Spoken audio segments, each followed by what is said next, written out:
5 o'clock, I call the select board meeting to order. Are there any changes or additions to the agenda? Yep, we've got, map 407, lot 26, an abatement for, $3,398.00. Moving on to new business. Yeah. Do we want to do the public hearing first? Yep. Oh, I apologize. I make- Is there? It's a public hearing to accept unanticipated funds. So, I make a motion to open the public hearing to accept the unanticipated funds. Do we need a second? Second. Any discussion? Hearing none, roll call vote. There, yes. Schaefer, yes. Prentice, yes. Roberts, yes. 4 yes, 0 no. These to Department of Transportation, Bridge and Road money, in the amounts of, So, should I read? I don't know that you need to, I think you can just share that it's, this is. What it's for, what the Yep. Yeah, amount it's is. bridge money, Yep. in that amount. So the first portion of money is the Tamworth Special One-Time Bridge Payment in accordance with House Bill 2, payment for maintenance, construction, and reconstruction of municipally owned bridges in the amount of $29,274.37. And this is the December 2023 actual bridge payment. And if you want to announce the second payment, it is right there. And the second payment, November 2023 actual payment of $35,576.00. Make a motion to accept those funds. Second. Any discussion?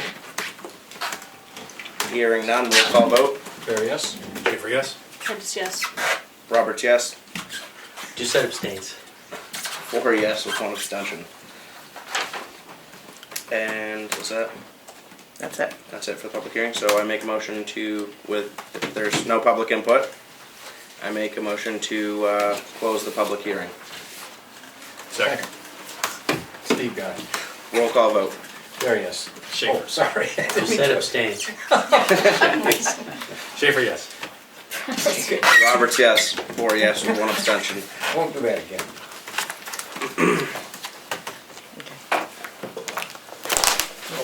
There goes that binder. Oh, yeah, there goes that.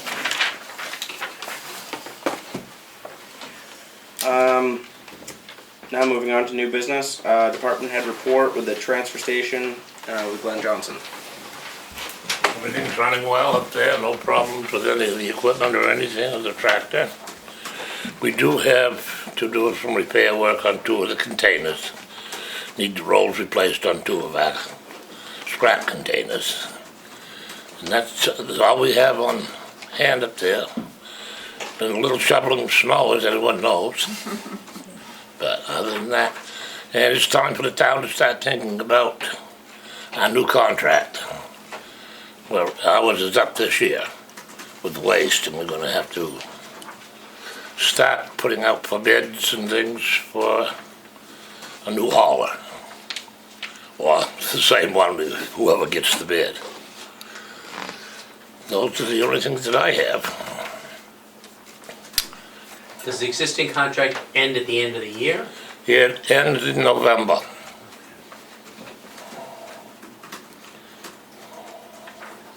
So do we have to renew that contract before? We have to do it before the expiration date, or do it monthly, I guess, and we're at the mercy of whoever does it.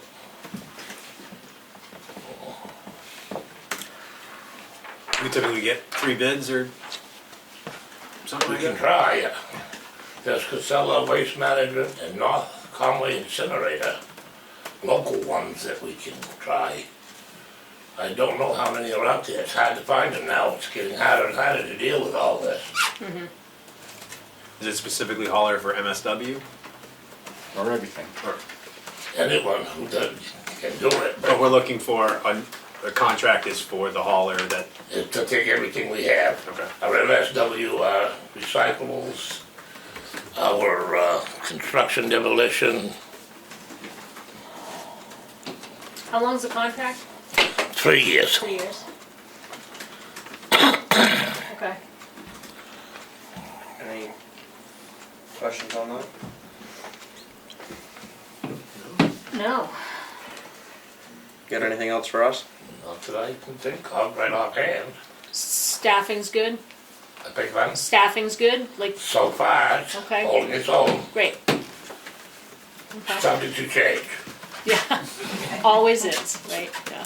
I guess Okay. the one glitch is if the hauling fees go up, which everything's going up, I would assume, that It hasn't gone down. any increase is not in the budget since, For the last Yeah. month of the year, yeah, yeah. But if it's just that amount of money, it's a small amount. yeah. And we have the contingency fund. Is there one that would cover fees, hauling fees? That's usually capital expenses. Is one of our, well, there's a contingency, a straight contingency. straight- Contingency Okay. was 30, That 37,000. Okay. Well, Any other questions for Glenn? so, Thank you. Thank you, Glenn. Thank you for coming in tonight. If everybody can please sign the sign-in sheet, that would be great. And if you're with an organization, feel free to put what organization you're with.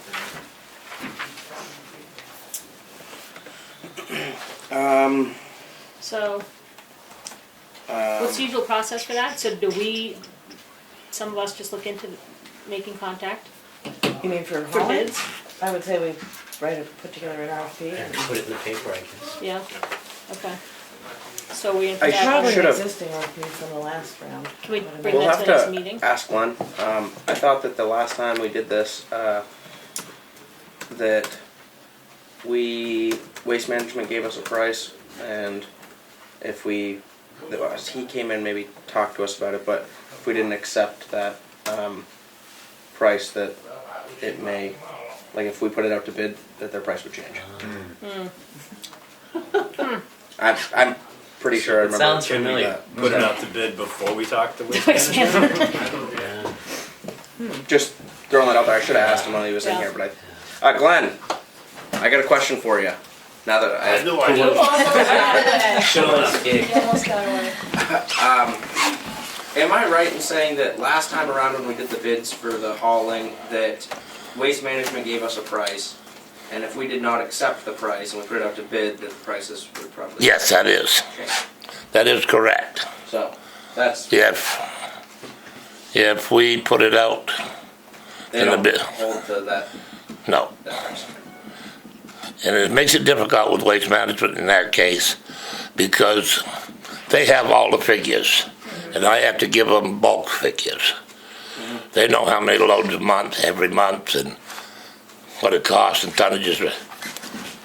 They've got the in on everything.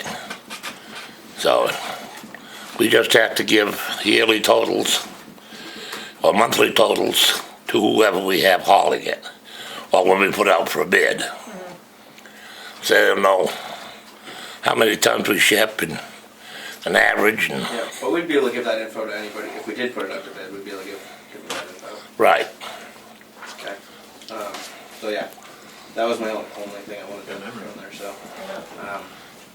maybe just something to think on in the process. Can we put this on next agenda? Keith? I expect to be hearing from Waste Management, Pete, and Yeah. Pete's the guy that came in. Yeah, he's from Rochester, I think. Yeah. Yeah, he came in last time. Okay. and stuff. So, Okay, Great. something we're gonna start thinking on. Yep. Yeah. Thank you. Okay? You're Appreciate it. welcome. see ya.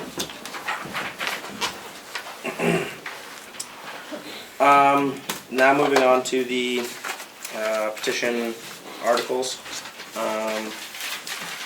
We're going to start off with the Community Food Center, Tamworth, with Maureen Diamond. For the record, I am Maureen Diamond. And I worked at George Rao as co-chair of the Community Food Center, which is a food pantry that serves Tamworth and Sandwich. CFC is open every other Wednesday from 11 to 3 to serve families in Tamworth and Sandwich. More than 90% of our households do come from Tamworth. We request $1,500 a year from Sandwich, and we usually request and submit our initial request this year for $3,000 in November. And at that time, you were going through your budget discussions, and I was hearing you ask for department heads to see where they could cut. And so I went back to our board in December, and they readily agreed to reduce our request from $5,000 to $3,000 this calendar year. New clients, when they come to us, must show an ID, proof of residence, and they sign a USDA form stating that they participate in programs for low-income families as a proxy for income verification. And we re-register people every January. So this month, we re-registered 44 Tamworth families. And now I'm actually going to look at the usage report for you to save your eyes from glazing over as I go through the numbers. But this is kind of a summary of our annual activity. And I'm actually going to start below the center at the word Thanksgiving. And I thought I had Thank you. 6 copies. I'll make sure you get them. So I'm going to start below the center just because it gives you an idea of unique numbers of clients that we serve. This is how many people requested a gift certificate and a turkey for Thanksgiving dinner. We served 49 families, depending on family size. They got the gift certificate and a turkey per family. And then in addition to that, we prepared 26 baskets, and a basket is a case of oranges, that size, with turkey, rolls, potatoes, onions, etc., for Thanksgiving dinner for TCNA clients. We prepare the basket of food, or prepare the boxes, and they deliver. And then in Christmas, we serve 41 households with gift certificates only. And those numbers, I put out there to demonstrate that not everybody takes advantage of these things. Our clients are thoughtful. They think somebody needs it more than I, so not everybody uses these annual opportunities for a little something extra. Going to the top of the page just to show the percentages from each town. So you see 3 household visits from Moulton Borough. These are families who live very close to the Sandwich Town line, and we served them once and then sent them to a pantry closer to them. But as you look down the household column, 9.2% of the households are Sandwich-based, 90.4% Tamworth. In the age category from 18 to 59, this is the only category where Sandwich outpaces Tamworth. 19% of our clients in that age group are Sandwich residents and 81% Tamworth. And then the last column, children 0 to 18 years of age, it's exactly the opposite. 4% of our child clients are children from Sandwich and 95% are from Tamworth. So that's my presentation. But I remember last week you asked, or 2 weeks ago, you asked other nonprofits what they would do if they didn't get their money. And so I came prepared. Our finances are actually pretty good.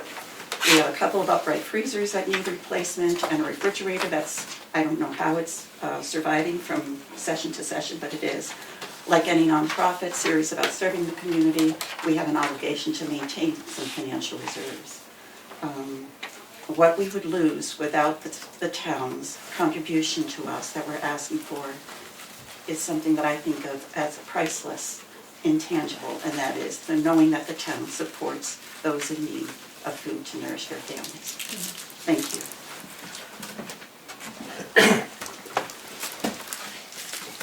Questions for? Any questions? Yeah. Are the number of households trending up or down in the last few years? The number of households are trending up. We had 77 households total last year. People come and they go, depending on their needs. But we've never signed up 44 in the month of January before. Our number of meals, which is just assuming that each family member gets 3 meals 7 days a week for 2 weeks each time they visit, our number of meals went up by 40% this year. so we are getting more visits and serving more people. And when I say meals, it doesn't mean that we prepare food like Leanne does. Right. It means that they get groceries, that they take home, things that they select. It's not a prepackaged or pre-selected quantity of food. What is your total budget then? Our budget, about $23,000 per year. We have, no paid staff, it's all volunteers, very, very wonderful, giving, caring volunteers. But our expenses are mainly equipment. We pay the New Hampshire Food Bank $500 to $600 a month for the items they provide. Much of their stuff is free. We get free food from USDA. What are your other income sources? Our other income Right. sources. We have a grant currently from New Hampshire Food Bank, and that's actually neat. They donate to a food pantry $2,000 per growing season, and we use that for, to buy food from local farmers, produce from local farmers. And George, my co-director, has been so efficient about getting those receipts back to the food bank that we've often gotten a second allotment of funds during the growing season, which is unusual. So that's one. We get private donations. People are very generous, which is another reason why we reduced our request from the town this year. Maureen, what's your outreach like? So how do you know you're reaching the people who need it the most? Our outreach, like so many here in Tamworth, Yeah. focuses on the exchange and the Chicora Tamworth webpage. And we have had outreach at the Brett School, certainly through different churches in town. Also, you might imagine that, daytime hours cut out some families. We offer assistance on a case-by-case basis when we can. Sometimes a volunteer will deliver food to a household, especially if it's on their way home. Yeah. So we feel that we do a fairly good job of outreach, but it's not perhaps that visible. Yeah. Outreach at the Brett School has been disappointing. And Donna Ulitz is one of our volunteers. Right. So we don't get as many families as we know could use the help. One of my thoughts in looking at this for the first time, right, going through it is, we've talked about trying to deduplicate resources in town. And part of that makes me, I wonder, you had originally were looking at $5,000, pared it down to $3,000. Do you have a grasp of what that additional funding could offer the town if, we were able to deduplicate from something else and fund more? What would the $3,000 do for us? The extra or what would $2,000, it do I'm sorry. For Tamworth, what would it do for us? Yes. Might help us buy that freezer or replace a freezer that's breaking down. We are not big spenders. But we do, as I say, spend about $500 a month to the food bank. Buying from local farms is wonderful. If we had more money, we'd probably do more of that. But I think it's mainly replacing failing equipment and trying to buy local food. Thank you. Thank you. How much would the new freezer cost? I wish George was here. Just don't. $700 from Home Depot or Lowe's for an upright. $700. Yeah. Any other questions for Maureen? No, thank you for coming in. Yeah, thank you for coming in tonight. I meant to read this before I started, but I'm going to read a little intro to this. I'm happy to welcome leadership staff from several of the nonprofits working with our community. As you all may know, any organization can have a petition article added to the town warrant requesting support from the taxpayers. Over the years, the list has grown, and we are now funding 12 nonprofits with a combined total of over $179,000 annually. There is no question that the work is important, but this is a lot of money for the taxpayers to carry, and so we have invited you here this evening to help us understand how many Tamworth residents your organization is helping and with what specific services. I ask that you keep the presentation short, under 3 to 5 minutes. so that the select board will have time to ask questions if needed. If I cut you off, please understand that we are managing, speaking with multiple organizations. I'd like to invite, yeah, all right, that the end didn't really matter, but. So, thank you, Maureen, and I'm going to move on to the New Hampshire CASA. Who's here? CASA. Who's here to? Oh, maybe they Nobody's didn't make it. here. Everybody zoom? She was gonna get here at 5:15, so she might Okay. just. Okay, do the Yep. next.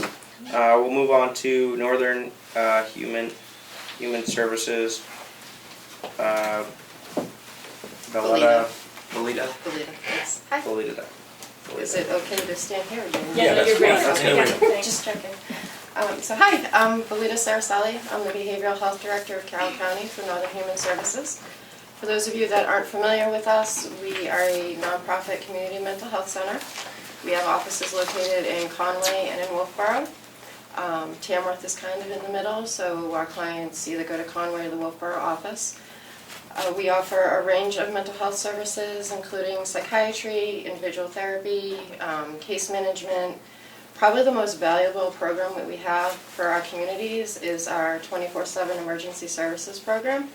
So this program allows an individual that is suffering from a mental health crisis access to a licensed mental health clinician that's able to assess them, evaluate them, and get them the help that they need when they need it. So that could be either having them come into the office the following day for an emergency appointment, or getting them to a psychiatric hospital for inpatient services. So again, this program runs 24/7. We have 7 mental health clinicians staffing that program. It's our most expensive program because of the staffing for it and because it runs 24/7. It's also the program that costs us the most money and runs in a deficit at a consistent rate. A lot of that is because the people that come in on that service, they're uninsured or underinsured. So the money that we request from the towns goes to those town residents that utilize that service. We never deny anybody the service, so if they can't pay, we use the money that we get from the towns to help offset those costs. And that's us in a nutshell. I hope that was a quick enough presentation. If you have any questions, I'd be happy to answer them. How did you come to the number that you're asking for? That is a great question. If I ever get the answer to that, I will let you know. I've asked that question. I've only been here for 4 years, and every time I ask it, I'm told that's just what we asked for. So I don't know where they came up with the... Like a per unit cost, or how many people from, can you tell us, like, how many people from Tamworth use the services in a year? Yeah, so in calendar year 22, we had 76 uninsured or underinsured residents of Tamworth. And do you know how many, so that's 76 people, how many units of service they took? Let's see.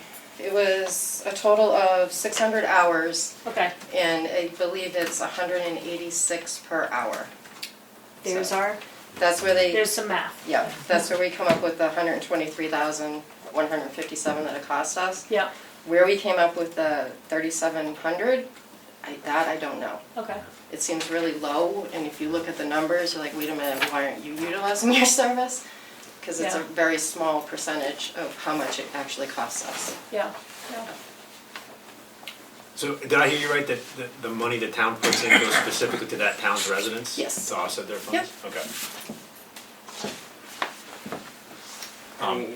And I guess the last one is, this kind of the standing question of, any thoughts on if the funding didn't come through? I see that on our list here, we funded it in 03, 06, and 2019, so, any impact? The impact it has is not getting the backup from the community that we serve. Obviously it's a big difference between how much it costs us and how much we ask for. Right. We're always gonna be there, we're always gonna provide the service. Just having the backing and the support from the town means a lot to us as an agency, it means a lot to the residents of the town that help support us. Excellent. Any other questions? Not for me. No, No, thank you. thank you. Yeah, thank you for coming in tonight. Thank you for Appreciate it. having me. Appreciate it. Have a good night. Have a great night. Thanks, you too. Moving on to Children Unlimited. Hi. Yes, I have our signatures, if I can Oh, give those terrific. to you. Thank you. Yeah, thank you for accepting those.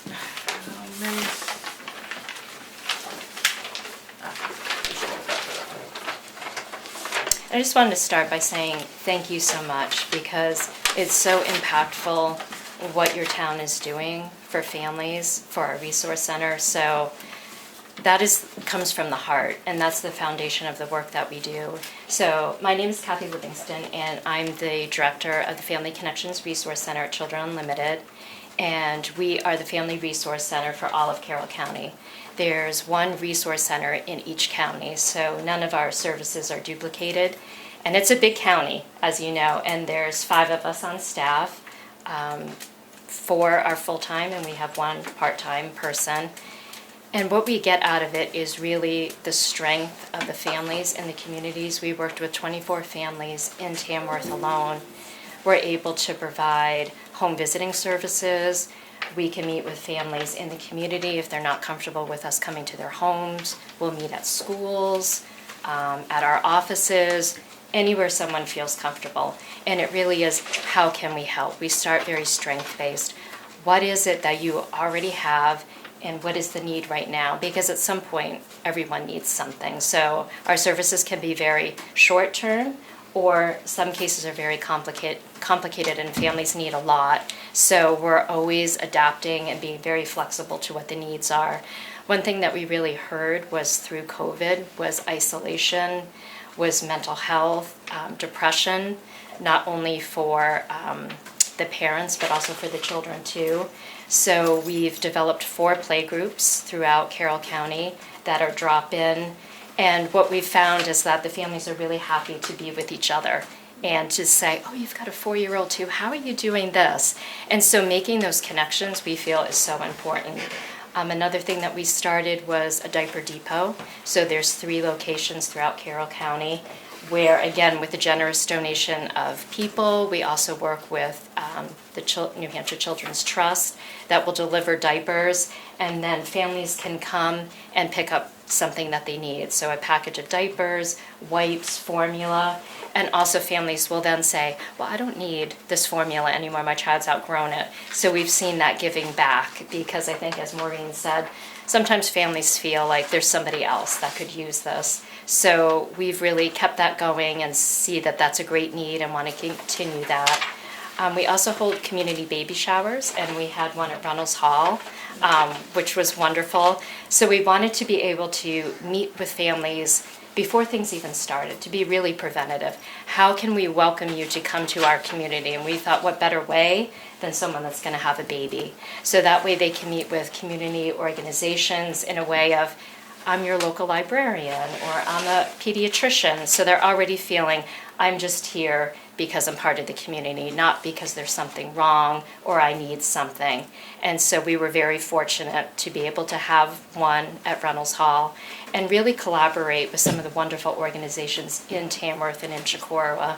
The libraries have been great, the Brett School is absolutely wonderful, and we get a lot of referrals from all over the community. So we're very fortunate to be able to work here, and I just feel the work that we learn so much more from the families. So we feel hearing what they're saying and then being able to adapt our programming to what the needs are has been really working, and having this funding enables us to be able to do that for our families. So I thank you and be happy to answer any questions if I can. What services, so prevention is great. Do you offer services for when things get more complicated and people are in challenging situations? So you're saying like that you do home visits or you do meetings where people are comfortable. Mm-hmm. I'm assuming that those would be some kind of support needing, but what other kinds of services do you offer that deal with some more complex issues families are dealing with? Yeah, so sometimes families will come to us, a loved one has passed away, death by suicide, mental health, substance misuse. So if we're not the entity to be able to help with that, we're a resource and referral center too. So we can say, did you know about Whitehorse? Or did you know about this mental health therapist in Mount Washington Valley? So we really try to listen to what the family needs, and if we're able to provide that service, we offer parenting support, parenting classes. We also have in-person, we've adapted to Zoom too, so we had to learn that whole new technology, because again, that opened a lot for families too. I don't have to worry about childcare, I don't have to worry about if my house is dirty, but I can do a 6 o'clock positive solutions parenting class. So we really try to see where can we help the most, and again, if we're not the ones to do that, we reach out to our community partners to say, are you able to, do you have a wait list, or what do things look like? So the 24 families in Tamworth, it's kind of like an ongoing relationship? Yeah, it can Yeah. really vary. So we can work, some families are a family of 2, and some are a family of 7 or 8. So the number of individuals can really fluctuate, and again, what the needs are and what the length of time. We can work with someone for a year or 2, so they're not, they're not kind of stuck in, okay, we can do 6 sessions and then that's it. Right. Do you want to meet once a week? Do you want to meet on the phone? What's the best way to do this? So I think that reduces some of the barriers for families too, and they can self-refer, so they don't have to worry, oh, it needs to be my doctor or a therapist or school personnel, but just me, myself saying, you know what, I wonder about this. And our services are free of charge too, so we don't want to add anything financially or emotionally for families that we know they're already struggling, and we want to say, okay, what can we do? How can we help you? Thank you. You're welcome. Do you have any thoughts on the impact if the town didn't choose to fund the warrant article? Yeah, I kind of, echo what everyone has said. It really feels nice to feel like you're supported, and we absolutely understand the financial landscape that a lot of towns are in right now. So we would continue to provide the services that we are. We would just have to get a little more creative, maybe a little more fundraising, write some more grants, which are always in flux or in flux. You might have it for a year, and it might be a certain amount. So it's always changing, but we would adapt to what we needed to. But it really feels nice to be able to say we were supported by our towns in our county. I think that really shows a lot for our families. Excellent. Thank you. You're welcome. Any other questions? No. Thank you for coming in. Yeah, thank you for coming in Thank you tonight. very much. I appreciate Appreciate it. your time. Thank you. Moving on to OSPI Center for Concerned Citizens with Misty Ryder. You missed I White think we Mountain. Oh. skipped one. That's okay. I'm sorry. We can wait. No, I apologize. Moving on to White Mountain Community Health. Center, yes. Health Center. Yes, hi. I'm here with White Mountain Community Health Center. I'm Sienna Kaplan-Thompson. I'm the Director of Development and Communications. White Mountain Community Health Center, we're located in Conway, which is north of Conway Village, and we are a primary care provider that anyone in our area can access. So we're your normal doctor's office, but we also do a lot more than that. We have a sliding fee scale. That's probably the most significant way that we provide access for everyone. People making under the federal poverty limit, under 100% of the federal poverty level, can pay $10 for an appointment. And if that's a barrier, we can waive that. We, as a community health center, we will see anyone regardless of their ability to pay. So people who are uninsured or people whose insurance has a high deductible or a high copayment and they can't pay for that, we're the place that you can go no matter what. We do a lot of other things to help make sure that people can access our services. We have a medication assistance program for people who have expensive medications. We can help them find solutions for that. We have a program to provide free breast cancer and cervical cancer screenings for people who are uninsured. We help people connect with affordable health insurance and enroll in Medicaid so that they can be covering the cost of their care if they qualify. We have a number of patient assistance funds for various purposes, and we also can help with transportation if someone isn't able to get to the health center for their appointment, or sometimes even to a specialist appointment. You know, if someone has to drive to Dartmouth, we help with gas cards. And we provide translation services if someone, if they're not best served in English, and that's not their first language, we use phone translators or video translators to make sure they're served in the language they are comfortable in. We offer a lot of services beyond primary care. We have dental services for children and adults. We have substance use disorder treatment, behavioral health care, so mental health treatment. We now have a master licensed alcohol and drug counselor on staff and a psychiatric nurse practitioner. We've been building those services out as the mental health situation has gotten, we've been wanting to address that more. There's more need for that. We have sexual and reproductive health care, including a walk-in teen clinic and dietitian services. Another service that we have that's, I think, a really important thing to highlight that we've been building up in the last few years is care coordination. It's a lot like what Kathy was talking about, and actually our care coordinators work closely with Kathy, who is not sitting there anymore, and doing a lot of the same sorts of things when there are patients. But it's particularly important for a healthcare center because we're not just looking at the patient who's sitting there and telling us their symptoms. We're not just trying to diagnose the disease. We're looking at broader factors in their lives that could be affecting their health. So if you're in a rental apartment that doesn't have, that has a leaky roof and you have a mold problem, maybe that's why you're having some health problems.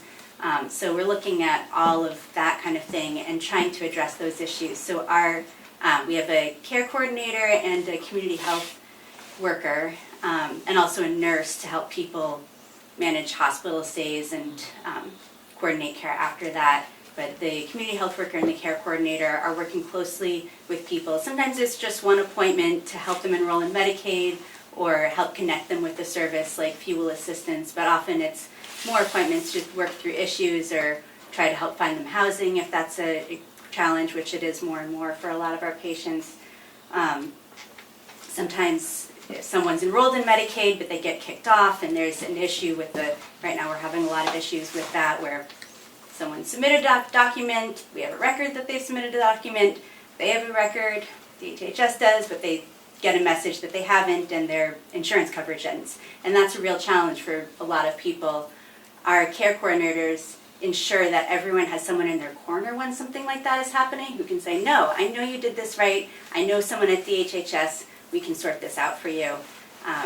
And I think that's a really important part of the services that we offer.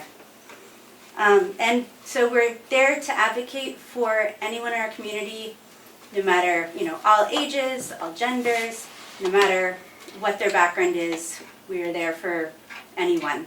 And of all income levels, we serve a lot of people who do make a fine income and have health insurance, but come to us because we're set up to really pay attention to what's going on in people's lives. And we have providers just like any other office, but we are really working to provide the best service for every single person who walks in our door. We're also looking at the full community to see what are the gaps in care in this community, and that affects a lot of what we do. We're not just there to provide primary care, we're also there to look at what isn't happening in our community. So, we've noticed that there are more and more Spanish-speaking patients who don't speak English very well, but they still have health problems that need addressing. And so we've been fortunate this year to be able to bring a provider on staff who speaks Spanish and a medical assistant. So they work as a team and they can serve our Spanish-speaking patients. And that's become a more important part of what we're doing. Transportation, of course, is a huge issue in the area, and we're talking a lot about how to improve even more how we can help people get transported to us and other places. We started offering substance use disorder treatment because that was becoming such a huge issue in our community, and now we have, I think, 2 or 3 providers who can provide that. And it's not just the primary care substance use treatment, it's, we also have a social worker who's working closely with everyone in that program And we have as I mentioned before, an LADAC on staff who can be their mental health provider. And we have a community health worker who's right now also working on becoming a recovery support worker, so she can be sort of a personal coach. So we're looking at that broad picture, not just the medical picture, but what it actually takes to get people healthy. And we're working on providing more gender-affirming care for trans patients as well right now. That's something we're working with Dartmouth on. So we're looking at everything in our community to try to fill in gaps. We're looking at individual people's lives and the whole picture of how to help make everyone in our community be as healthy as they can be and have the support they need to become well. We serve, you probably want these numbers. In Tamworth last year, we served about 147 patients. I don't have the numbers on the number of visits that represents, but I have the total, and it looks like on average, patients come in about 4 times a year. So you can multiply that by 4 for what, that's 600 visits or so from Tamworth. And that fluctuates just depending on the year. Wow, Thank you. that's a lot. Any other questions? What questions do we have? I think you pretty much covered most everything, but Yeah. I guess just my standing question about the funding. Yeah, well, we go to a number of different towns. We serve many towns, 147 patients out of 2,500 doesn't sound like a lot, but it's actually one of the bigger towns that we serve besides Conway, because we do serve almost 20 different towns. I think it's 7% of our patients generally. And we go to many towns to get funding, just like we're going to Tamworth. And that together adds up to about almost $70,000, the funding that we get. So the individual town of Tamworth, if we didn't get that $6,000 that we're asking for, we would figure that out. But if we serve all of these towns, and all of these towns support us, and that is really meaningful. It does mean something to us to hear that, this is something the community is doing together. We're all pitching in together to make sure that everyone can get the health care they need. Everyone has someone in their corner if they're having health troubles. It's part of the bigger picture. If we lost out on every town, all of that $70,000, that would be a significant loss for us. And we could figure it out, but that might mean losing a staff member, I'm not sure, or making a cut some other way. I don't know. Luckily, we don't probably have to worry about that. I don't know about Conway this year, that's our biggest, but yeah, it would make a difference. And it makes a difference every year that we do get that funding, so thank you very much for it. Thank you. thank you. Any other questions? Thank you very much. I appreciate your time for coming out tonight. Yeah.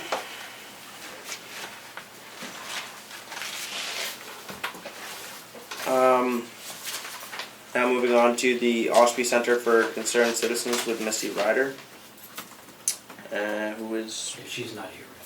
not here right now, so we're going to move on to the Bear Camp Center for Sustainable Community Summer Camp with Leanne Prentice, and Leanne is going to recuse herself from the select board to go over this. Stand right behind you, Bruno, so I'm not standing right in front of you.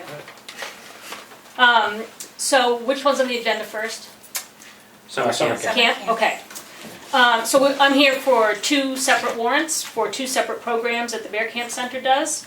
The Bear Camp Center's work in general is to fill in gaps in social services in central Carroll County, which includes Sandwich, Tamworth, Moulton Borough, Madison, Freedom, Effingham, Ossipee. And we've been really, we're a new agency, and as we've been starting, we've really been focusing on Tamworth and Sandwich as we've been building systems and testing systems. And our next push in the coming year is to move into Ossipee as well. Not yet, and this budget doesn't reflect that. We started summer camps as a response to the Tamworth Foundation's challenge to nonprofits in town to try to do something to lighten the emotional load that people were feeling as we were just coming out of COVID. And that first year, the Tamworth Foundation paid for 100% of all Tamworth kids full participation, and most kids came for 5 to 6 weeks that first year because parents didn't have to pay anything. So when you look at the form that I filled out, that we all had to fill out, you'll see that the first year there were 78 Tamworth kids represented, and I didn't count the units, so 1 week is a unit. So if one kid comes for 6 weeks, that's 6 units. So I don't have the total units. Last year, the Bear Camp Center was in transition. We were thinking about moving, and our property was for sale, so we were trying to keep summer camp contained as we were simultaneously kind of packing up the building, and we didn't advertise much other than to Sandwich and Tamworth, and even so 60 Tamworth kids came, and that represented 231 units. The real cost to have kids come 4 days a week, 8 hours a day, participating in 4 different activities every day, getting lunch, breakfast, and 2 snacks is just about $200. And we are projecting, and last year we got $12,000 for camp. This year we're projecting more because we're going to be advertising heavily. We've already got 8 new families signed up to participate from Tamworth. And what we're projecting this year is 240 units of service, following the same trends. Most Tamworth families who participate are working families who use this as their childcare, and they come for 5 to 6 weeks. That total would be $54,000 for Tamworth families as projected, and we're asking for $11,000 of that to help subsidize so that we can offer working families a sliding scale based on their income. Last year, out of the 60 Tamworth kids, only 9 of those families didn't need financial aid. So 9 families could pay the full price. The rest of them, so you went from being able to pay full price to a pretty significant drop to being able to pay only about 25% of the cost per child. And there were, several families with more than one kiddo who's making $30,000 a year, and you can imagine what childcare takes out of their budget. So you also have a chart that shows you the percentage of our funding from other sources. We have individual camperships that are donated, and that's about 1.5%, just under 1.5%. We get grants totaling about 30.5% of our funding. Camp fee payments, so the money that families actually pay, is almost 55%, and the Tamworth warrant's going to represent about 13% of our funding. So, again, there is very little childcare available in all of Carroll County. The state of New Hampshire is in a child care crisis. Childcare, if you can find it in Carroll County, is ranked at in the top 2 highest towns in the state. And so it just puts it out of people's reach. So anecdotally, we've talked to parents about, well, what if this camp weren't here? What's going to happen to your kiddos? And these are kindergarten, so 4 or 5-year-olds to 8th grade. And often parents have to take them to work. They have to stay home with a sibling, a lot of screen time. And it doesn't feel good to parents, doesn't feel good to kids. Kids lose ground socially, intellectually, physically, by not being able to interact in engaging ways. Our staff is a combination of high school and college kids and largely teachers. So our programming is really, it's really tight. It's a tight schedule. It's a very varied schedule, and it's physically active, very creative. You got a lot of other information on there. I will say that we're also doing a collaboration this year with the Tamworth Rec program to maximize the availability of childcare for parents. So the rec department is collaborating to create a week before our camp starts and a week after our camp starts, so that that'll be 8 weeks of available childcare for families. The rec director has also created a Fridays program for Tamworth kids that will take them on trips so they can actually leave town and go do things. That will give families 5 days of childcare. Our camp runs Monday through Thursday. And rec started swimming lessons, like amazingly last year, pulled it off, it was great. We're gonna try to roll those into camp this year so that many more kids can be exposed to lessons. And it would be by a separate fee would be charged to cover the cost of swimming lessons above and beyond the camp, and that would go directly to the rec coffers. And Tamworth kids will have first dibs on the slots for the swimming lessons. And out of kids from a different town who participated would have a higher rate, not a rate subsidized by Tamworth, but that will allow kids, exponentially more kids, to participate in swimming, which has been a huge issue in the past years, that there just hasn't been availability for that kind of lifelong skill. If this money weren't forthcoming, we dropped it by $1,000, kind of like what Maureen was saying. Obviously, I've been part of all these budget conversations. We dropped it by $1,000 from last year's $12,000, knowing that I would make that up in different fundraising, as a nod to the fact that the town was really trying to keep the budget at a certain level. You see grants are a certain percentage, we would find more grants or more camperships. So. Questions for Leanne? No questions? No questions. All right. Moving on to the Sustainable Bear Camp Center for Sustainability, community food meals. Okay, so next page. So the other thing that we do, and it also started it during COVID with people's need for food availability, and it has continued because Carroll County is one of the most food insecure counties in the state. We make meals that are fully cooked and they're packaged. We have a licensed kitchen. They're made available to people in a variety of ways by donation. All the meals we do are 100% by donation. So we have a room that's open 24/7. People can come in. There's a fridge. They can take these fully prepared meals. They have ingredients listed on them. There's shelves of groceries that they can also access if they need to. Those groceries are largely brought in by community members as donations. We also have monthly meals that are available in person or for takeout if people prefer, but this allows people a chance to have a congregate setting because we're also trying to work with community members, not just kids, on mental health and wellness as well as their physical and nutritional health. So this gives people an opportunity to come out, to socialize, to be in a lively environment, eating really good food. And if you don't have money, you don't make a donation, and nobody's bringing you a check. There's just a sap bucket for you to put money in on the way out.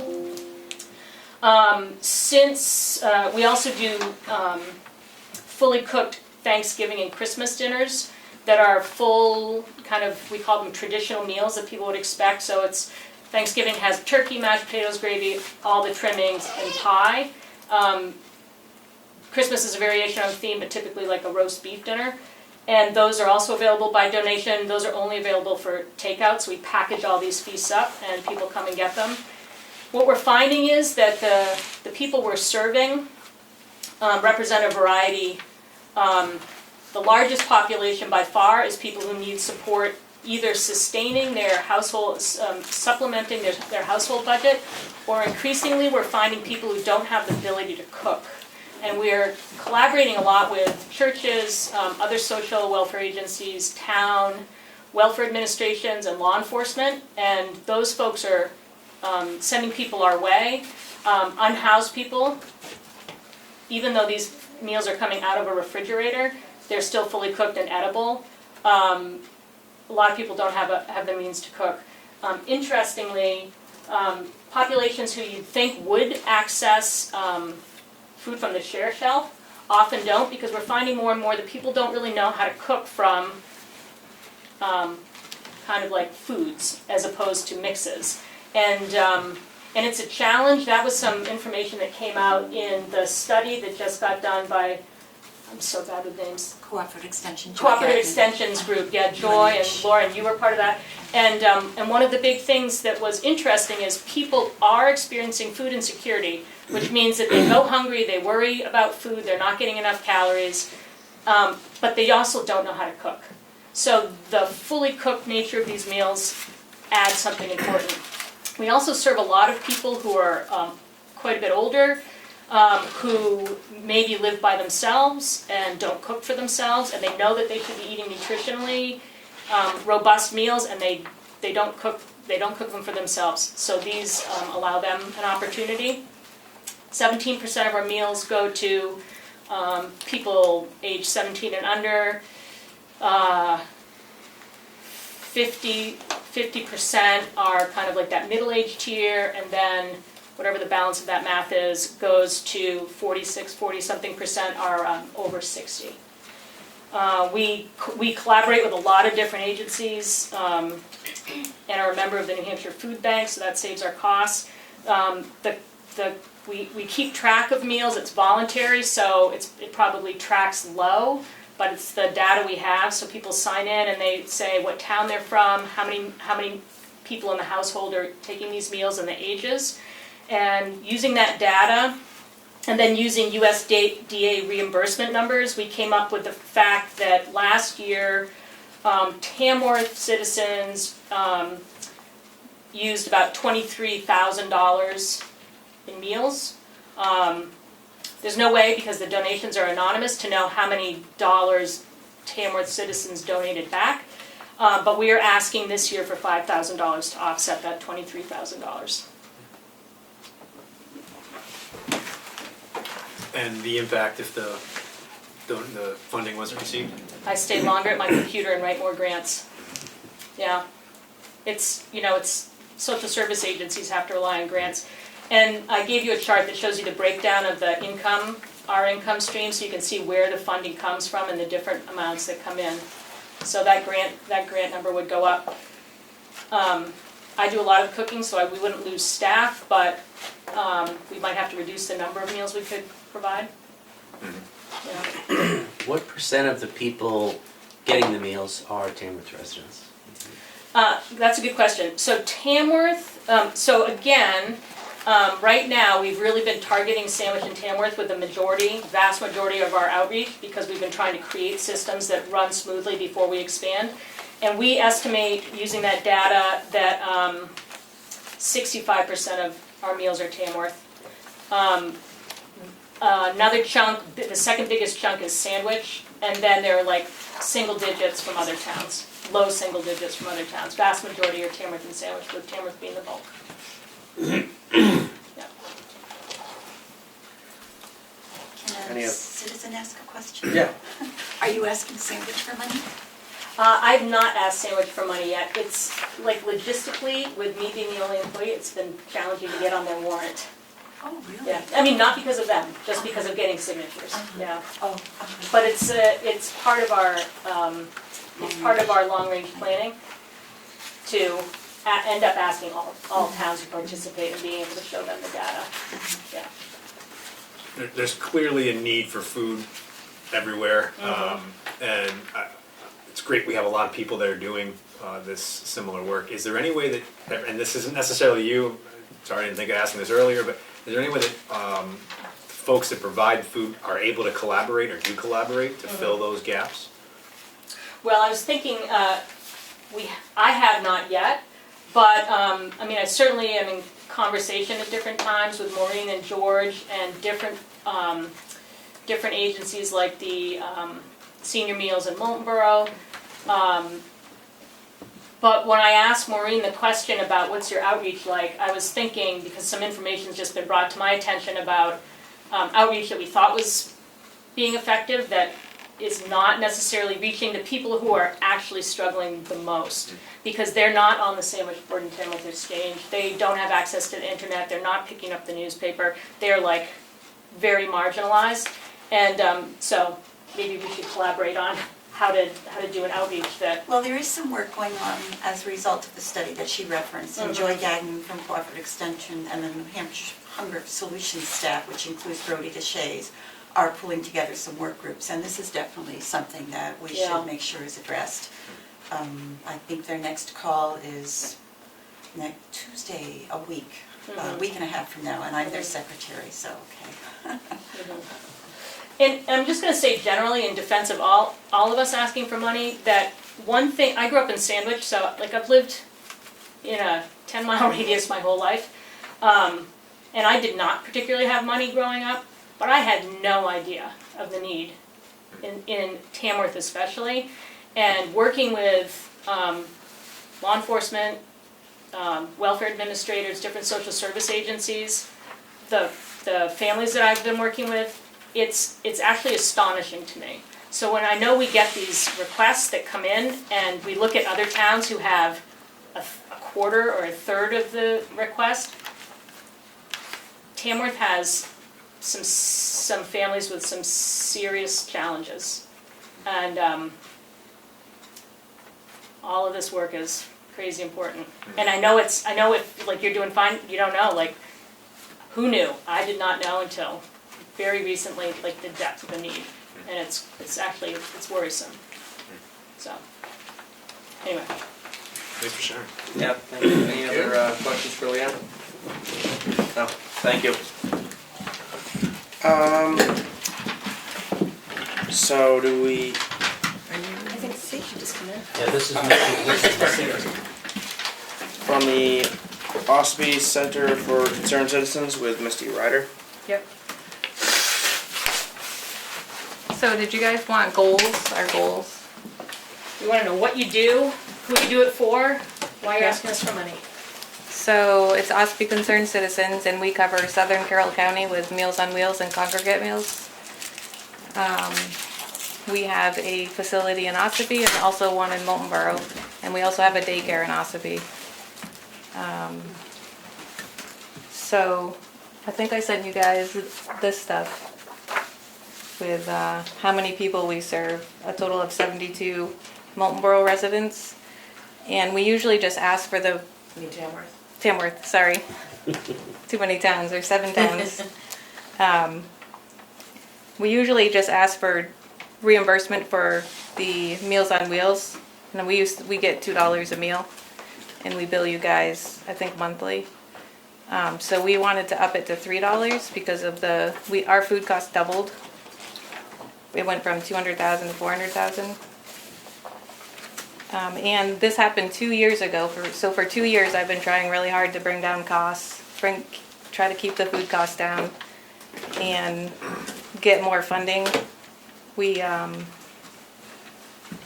When I first knew that we were going to be short, I went to all the representatives and I reached out to all the town administrators to see what I could do.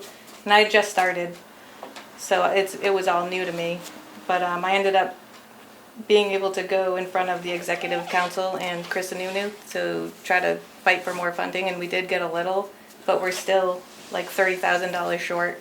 So this is my last resort to reach out to all the towns and ask for at least $3 a plate. How many meals is it a week again? How many meals a week? Yeah, is it 5? Yeah, 5. Well, some people have 5 a week, and we do weekend meals for people that want them. Oh, okay.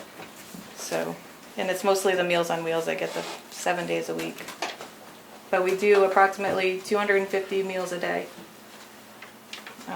Is that for Tamworth or? Tamworth is, I think, about 30-something meals a day. So what else do I have? I have my goals. So one of my goals I just hired a executive chef to oversee both facilities to bring down the food costs. And their goal is to bring it down by 30%. And so far, she's already doing that, so that will help.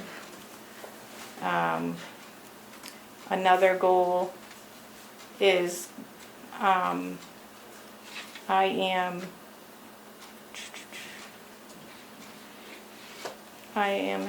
doing a retirement plan, because we don't have anything. We don't offer a lot of OSBI concerned citizens, so to keep staff, this is one of our goals, is to get a retirement plan.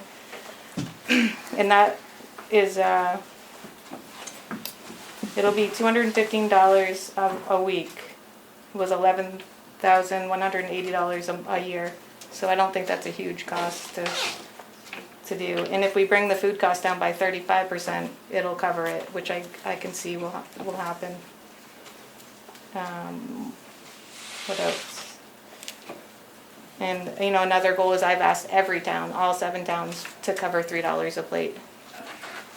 And not cover just Meals on Wheels, but also the congregate program too. Because in the past, we were just doing it ourselves.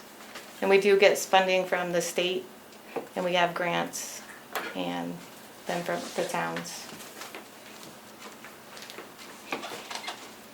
And a goal that I had already completed was, we only offered a few people insurance, so I took that and I changed it to a stipend so that I could offer every employee money for insurance. And that's actually saved us $8,000 a year. And you guys have any questions? So you guys make the food and TCNA coordinates the delivery? Yeah, they get us drivers, and the drivers come to Ossipee and deliver the meals. And we do have residents that come to the congregate in Ossipee and the congregate in Moultonborough. So is it $3 a plate just for the delivered meals or for congregate meals too? Both. Okay. That's what we do ask the clients for $3 a meal, but we can't make them. It's all by donation. Right. And what would the non-funding impact result in? Well, it would be hard for us to continue services.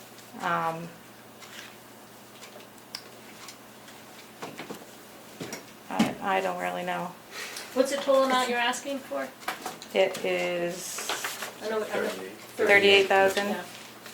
which is quite a bit, a jump. Yep. But I figured I would see what I could get, Okay. see what was reasonable. So 72. My wife's one of the deliverers. Yep. She's been doing it for years now. And I can tell you from her, not only is the food important, but it seems for some people, the visit is really important. Yeah, yeah. Because a lot of these people, they don't get out of the house. No, They couldn't if they wanted to. no. Yeah, it's really important. And it's a safety check, so we're not only just delivering a meal, we're doing a safety check. So it's 1,080. Yeah. Can I say something? I was one of the volunteers during COVID that went down, and we had the curbside pickup Yep. at the townhouse, and we had like 40 people that would come every Monday and pick up a meal and a dessert. A couple of us went down, they would let us know beforehand. I would call in how many we were gonna, that it said they would come and pick up a meal, and it was huge during COVID. For people to have that meal to get out. They popped their trunk, we put it in, and away they went. So it was a huge thing during COVID for people. Yep. And we're gonna start that again soon, Yep. delivering to the townhouse. Actually, it's Union Hall this Oh, time. Union Yep. Hall, okay, Yep. good. Yep. So 52 weeks a year? Yep. Yeah. So that's like 56,000. And, it costs us $320,000 to feed the residents, the 72 residents in Tamworth. And we're only asking 12% of that, which is small. Yeah. Seems like a lot of money, but it's, in the vast scheme of things, it's not. Do you do any collaborative efforts with the other food providers in the region? We do, but I guess there's some people I didn't realize were there, which I'm part of that group that's gonna start meeting pretty soon. So, and we also wanna try to buy locally some of the farmers around here. That's another goal. Any other questions? Thank you for coming in tonight. Thank you. So I don't think we had anybody from New Hampshire CASA. No. So we'll move on to LRPC Transportation Committee appointment letter. That's, we talked about it, I think, last, Is this just a point, John Gotcha? yeah. Do you know what it is? No idea. I just saw it in here. I'll find it for you. Here it is. Oh, is that how you spell his name?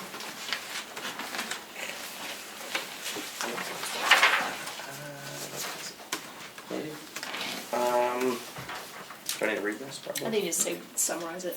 It's a Transportation Committee, LRPC Transportation Committee. So I'm gonna make a motion to appoint John Gotchin to the LRPC Transportation Committee Yep, for, for. what's the term, 3 years, 4 years? Does it say, does it? Maybe. Does it say? Oh, yeah. So the term is 3 years? Yep. I think it's 3. 3 years. Yeah.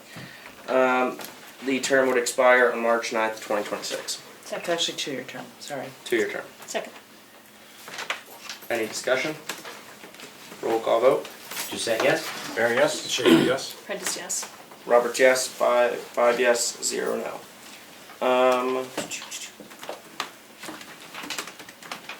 I make a motion to appoint Leanne Prentice to the LRPC, just the LRPC. Yeah. And this is a 4-year term, expires March 22nd, 2028. Second. Any discussion? Hearing none, roll call vote. Doucette, yes? Barry, yes? Schaefer, yes? Roberts, yes. 4 yes, 0 no. John's name's not spelled the right way. Okay, I'll correct So should we not sign it next week? it. No, you can correct it and sign it. She'll swear in. It's up to you. Moving on to the standard mileage rate increase. What is this? Can I see? Leanne? I just checked it on his email. How is it spelled? John. J-O-H. Are you sure? That's what his email is. Okay. They sent it to me as JON. Yeah. I thought Gotcha was J-O-T-J. Gotjen. Yes. I didn't even look at his, what does it say on that? We'll fix it. We'll fix it. Yeah. Standard mileage rate increase. Yeah, we had that. 67 cents, is that what it was? It's going from 65.5 to 67. It's increase. Do we need a motion for that? I I think we have to move to accept it, right? I make a motion to accept the standard mileage increase from, you said 65.5 to 67 cents per mile. Second. Any discussion? Hearing none, roll call vote. Doucette, yes? Barry, yes? Schaefer, yes? Prentice, yes. Roberts, yes. 5 yes, 0 no. I remember the days of 33 cents a mile. I thought it was still 55. Jeez.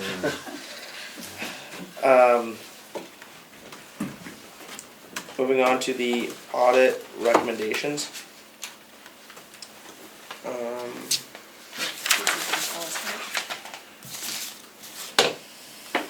So there's a recommendation 2 years in a row to have a cash register at the transfer station.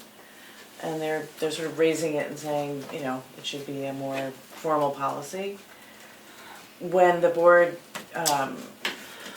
reviewed the policy a few years ago, let's see, this is year 2021, the decision was to keep the flexibility of not having a cash register. Certainly easier. It's something that the auditors would like you to discuss, so that's why it's on the agenda. So does Is the cash register like track with like a inventory kind of button so that Oh. you're tracking what each, Well, theoretically, if a customer came up and you were putting in a cash register, the customer would get a receipt and you true out the cash register at the end of the day. right, but you're not looking, they're just looking for the matchup of the money, they're not looking for a breakdown of we Right. took in 30 No, cents for a probably not. mattress and a whatever else. Yeah. But you probably would have that info if you had a cash register. Could. It depends Because you'd have a on how you different set it item up, I number for suppose. each item, I would think. But So the added complexity is just balancing the register at the end of the night? And the time to issue receipts. Because I know when I go there, I'm asked, do you want a receipt? Right. I always say no, and I think it needs to be, you stand there until I hand you your receipt. Right. A receipt is required. It should make that part easier, because right now it's a handwritten receipt. Yeah. Yeah, it should come from the I register. don't think right? it would slow down the process significantly. I mean, the cash register is pretty simple once you get used to it. Yeah. Yeah. And I don't think it's a huge expense really. I don't think we need like a The world's best digital cash register. cash Yeah. register. But do we? No. We probably don't accept credit cards at the transfer station, obviously, right now. So, and I would And I think personally we like need to to keep it move that toward that. yeah, I'd like to keep it At some that way. point. Yeah, I know. That would probably complicate things more than the cash register, I Yeah. would think, just because of I mean, if you have a problem with the chip read, not that there should be problems with technology, but if there is, I think it makes sense at a point when we get a scale yeah, yes, to be able to, because the fees are going to go up. yep, The folks in Moultonborough told us when they had a scale, their revenue from construction and demolition waste doubled. But people didn't like it, but you can't argue because the number's on the screen and everybody's paying Yeah. the same number. and if it doubled, you might be able to reduce the rate or something a little bit, because Yeah. But anyway, I don't really remember this conversation in 21 too well, to be honest. But I don't. Maybe this is a conversation to have with Glenn, unless the audit is telling us we have to. It is a recommendation, it's not a have to, but it is, they've raised it several times. Yeah. They think it's a gap in our process. Is there an existing town POS system we could tie into? I'm not sure you would wanna tie into the, I don't know that we could. yeah, Just- no, not really, So we'd be looking at a whole new POS. I suppose so. I mean, other than. Is there like would there be, I mean, I guess if we were gonna do a cash register, maybe you would wanna do something digital that we could accept credit cards, so on and so I mean, forth. If we're gonna jump, we might as well go all the way, Jump. but, I was thinking like, even if you had like just a simple, like basic.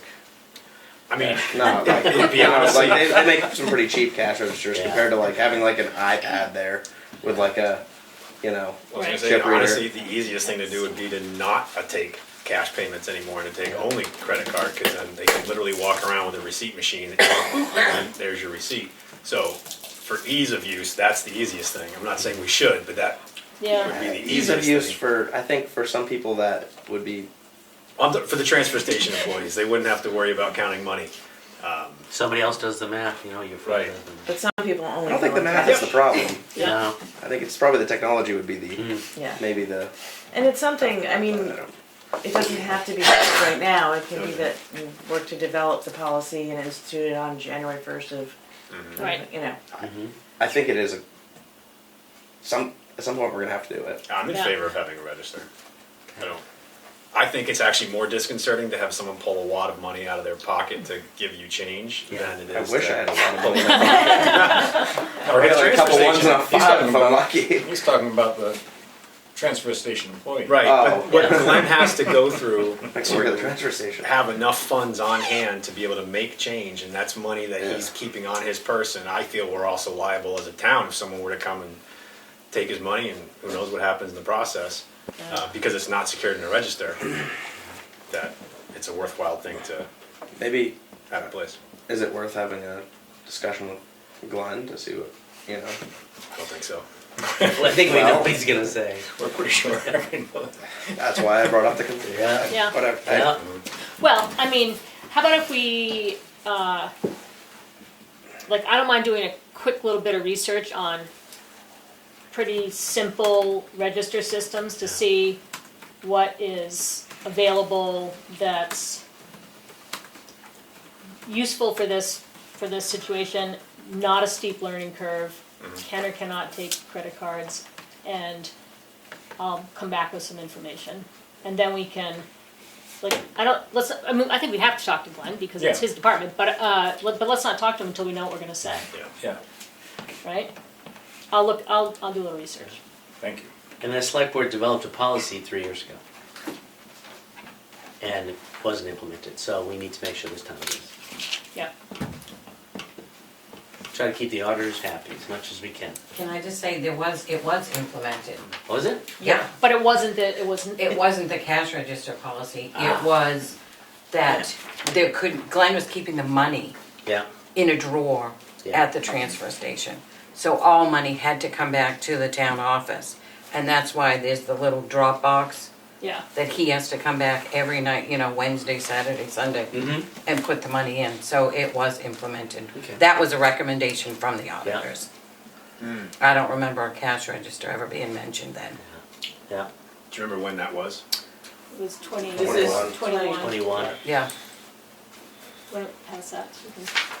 I remember, And I think you the sent it around. recommendation from We the saw auditor that. was, at the end of the day, the money comes back, not like at the end of the week, it's at the Oh, end. no, no, Yeah, no. Every which he day does. he has to come That's back. what you said. That- And does it, Yeah, Yeah. it comes up, yeah. Yep. So. There's So- actually a good sentence here that says, the policies attempts to strike a balance between the need for department operating efficiency and flexibility and the need for financial control and accountability. And so, this policy definitely made the money come in regularly, it's Yeah. just they're up in their, the So, auditors are so up in it the a little receipts bit. weren't required in the policy yet. Don't know, if it needs receipts.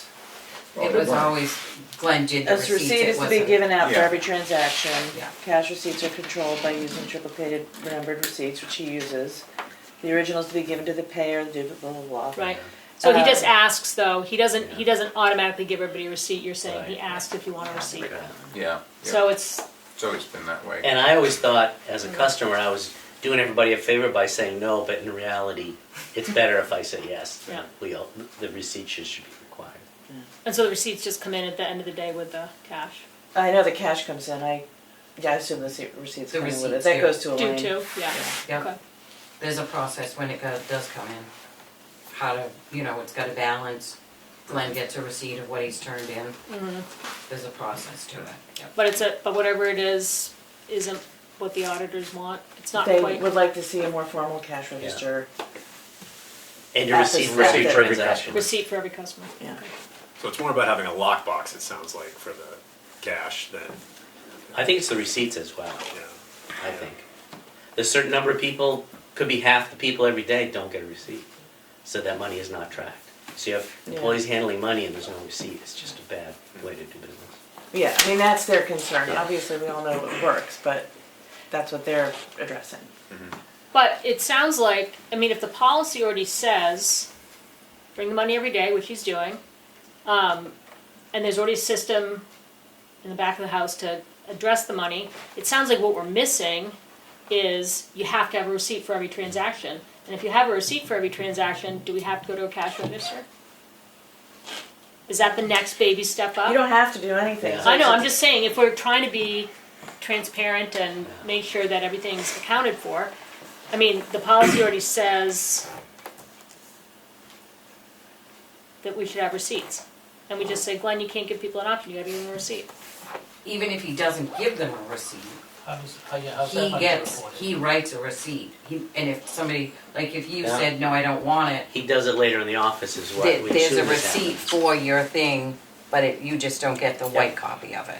So So there's he's a receipt for every transaction. So that's not enough for the auditors then, right? Guess Okay. not. Yep. I'll look at registers. I'd be happy to look at to see what the prices of registers are. Even if it's just a Large tin box, gamut. I don't know. Yeah. I got a coffee can at home I can They laundry. make like the big plastic ones, you know what I mean? Like they got like the. With the buttons that light up that your kid No, you has? don't have like a button that lights one of up, those. but like they got like the square buttons. Yeah, Oh, yeah, I mean, you can be pretty simple about Like it. a big square button you hit and it opens up the Yep. drawer. yeah, Yeah, They probably cost like $110. Yeah. Not at like Staples or something. Yeah. Yeah, I think Yeah. you probably buy them at I'll, Staples. I'll come back next week with some counters. Just an idea. There's a happy medium here. Yeah. I don't know if the iPad, digital iPad, and the It's a card leap reader. forward. Yeah. Moving on to old business with budget updates. Okay. Guess you don't wanna talk about budgets, huh?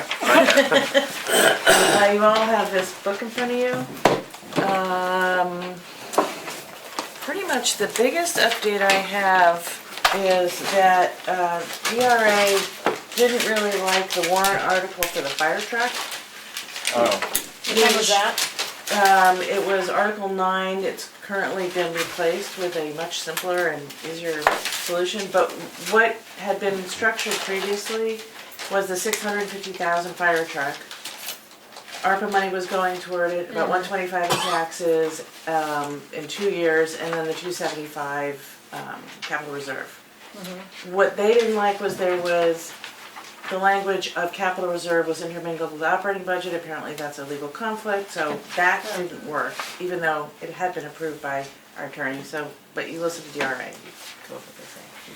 Anyway, so Jim and I spent a good couple of hours this afternoon trying to figure it out. And he's actually talking with the fire wards tonight. And there's a good solution, which is simply that to raise additional money for the capital reserve, which is the fire wards are agents to expend, so that means that they can spend that money at any time during the course of the year. So what we did is created it's Article 9, and it's to take 187,500 to add to the capital reserve. And that money with the 275 that's already in there and the 124 of ARPA money brings you to something like 585 or whatever the number is. It's about at 585. And that they believe is enough to enter into a contract because it's a lot more than a deposit would typically be. And it does raise our tax burden by from 125 to 187. So there is that increase, but it's a good solution to, getting the fire truck. Would we need to appropriate more funds next year to finish it off? You would, yes, and in some ways that's a better option because you'll know exactly what the price of the fire truck at that point is. Previous to that, it was estimated to be $650. Yeah. We'll know if it's $559 or whatever the number is, $659. So you can appropriate the exact amount to finish paying for it. So that's the biggest change in the budget. There's been a few other things. The contingency number came down a little bit. There's so many puts and takes. Surprised at how much it changes. As you all know, the budget hearing is next yep. Wednesday night at 5 o'clock in the library. And you've assigned us Yep. things. Already been studying. You missed it. That's it. You don't have to come to the hearing. Don't tell me what a good time. I just, It's basically the only thing changed is the fire warrant. I can go over it with you, but Okay. it wasn't we that solved it. complicated. Yeah, no. we solved it. I think that's So now those are we're the major changes since we've last talked about the budget. so now we're moving on to the review of personnel policy. Yeah. Oh, were you looking for something in the budget? No. I was just looking at the budget. Okay. So you have seen this a couple of times. We had work sessions on it. You've seen this final draft now for a while. This has gone through a long time of work. Legal's been through it over and over again. So just a quick recap of process. Whenever it was that we started on this, we had a committee that convened to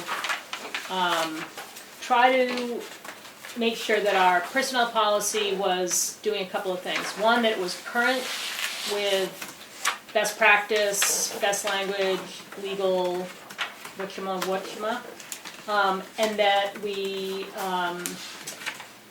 and that our policies were all included that we wanted to have included and updated, and that we looked at benefits to make sure that they were competitive, given the really challenging time the town has had in the past years finding enough qualified employees to fill the slots that we have. So we created a survey for the employees, and we collected all of that right at the get-go. We collected personnel policies from 5 surrounding towns. We looked through all of those. We created a draft, created another draft, had work session, it was open to public comment. Keats and Elaine and I had several work sessions, so especially so that Elaine could be involved from an HR point of view, using her years of experience, and as well as looking at the financial implications of any changes, including things like, I don't remember what the phrase is, the liability, when something's sitting in the back burner waiting to happen, and it's got to be on the books anyway. What kind of liability is that? Anyway, so apparently, if you're waiting for somebody, if it's a benefit that they have and you're waiting for them to be able to use it, or they could use it at any time, you have to be prepared at all times to support that benefit. And it's got a name that Elaine knows. Accrued obligations? No, it's some kind of deferred liability. Anyway, it's an accounting thing.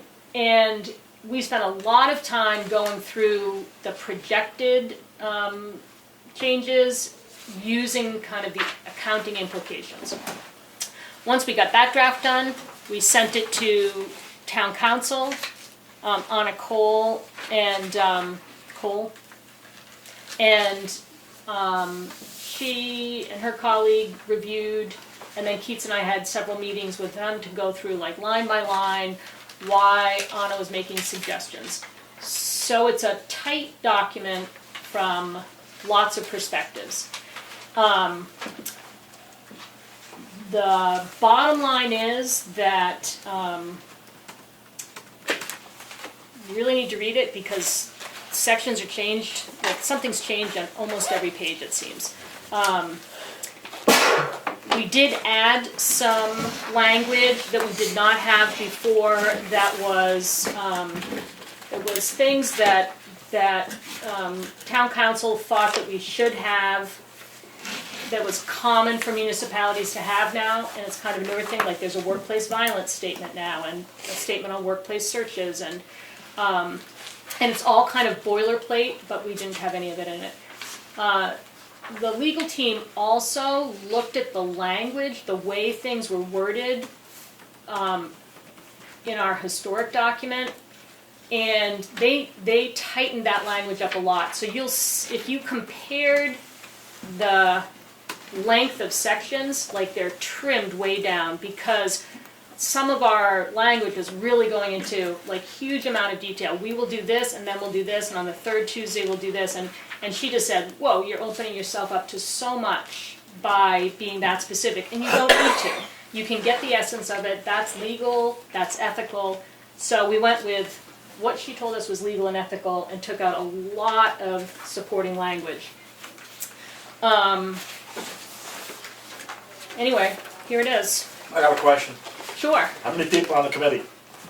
We started with 3 people on the committee, and 1 person stepped off the committee. So there's 2 on the committee. Yep. So what happens when you don't agree? I don't know. How do you vote? We didn't vote. We didn't need to. We didn't not agree. But the committee was open to anybody in town to be part of, and we advertised it for a long time. That's my question. Yeah, I'm just saying people didn't come in. We got along, which was great. I guess you did. Yeah. What comes now? Well, so you want to talk about the rollout steps, Sure. just so that people know? 'Cause- Assuming you approve it and sign it today, we'll be sending out a copy of the policy to all the employees. We're going to have a all-staff meeting on February 27th, February 27th, yeah, here we are, February. At noon, all staff are invited, we'll talk it through, and it will roll out or begin officially on March 24th. There's one thing I wanted to make sure is in here, maybe Melanie remembers. There was a change made about how soon one can take vacation time when it's accrued. Does that sound familiar? Yeah, I don't know. She doesn't, yeah. That I don't completely know. changed. Yeah, So, because there was a prior change made by a prior select board but wasn't reflected in the document. So we have the policy's new now, so. yeah. Okay. So basically what it says is that, correct me if I'm wrong, but it's, vacation time's on accrual system now, and it can be carried over year to year. A portion of it can be carried over year to year. And it used to work that you had to work the full year before you got that, and now you begin accruing, not on your anniversary date, but we're going, Yeah. Each pay period. Where's the each, vacation yeah, time? so every 2 weeks you accrue. Yeah, And when you accrue it, you're allowed to use it. With the exceptions, if you're a new employee, you have to wait till you're done with your probation. You start accruing on day one of work, but you can't access it until you're through with your probationary period. Which is a 6-month. typically 6-month period, 6 yeah. months or a Yeah. year for a police officer. Yep, Okay. yep. So with the change,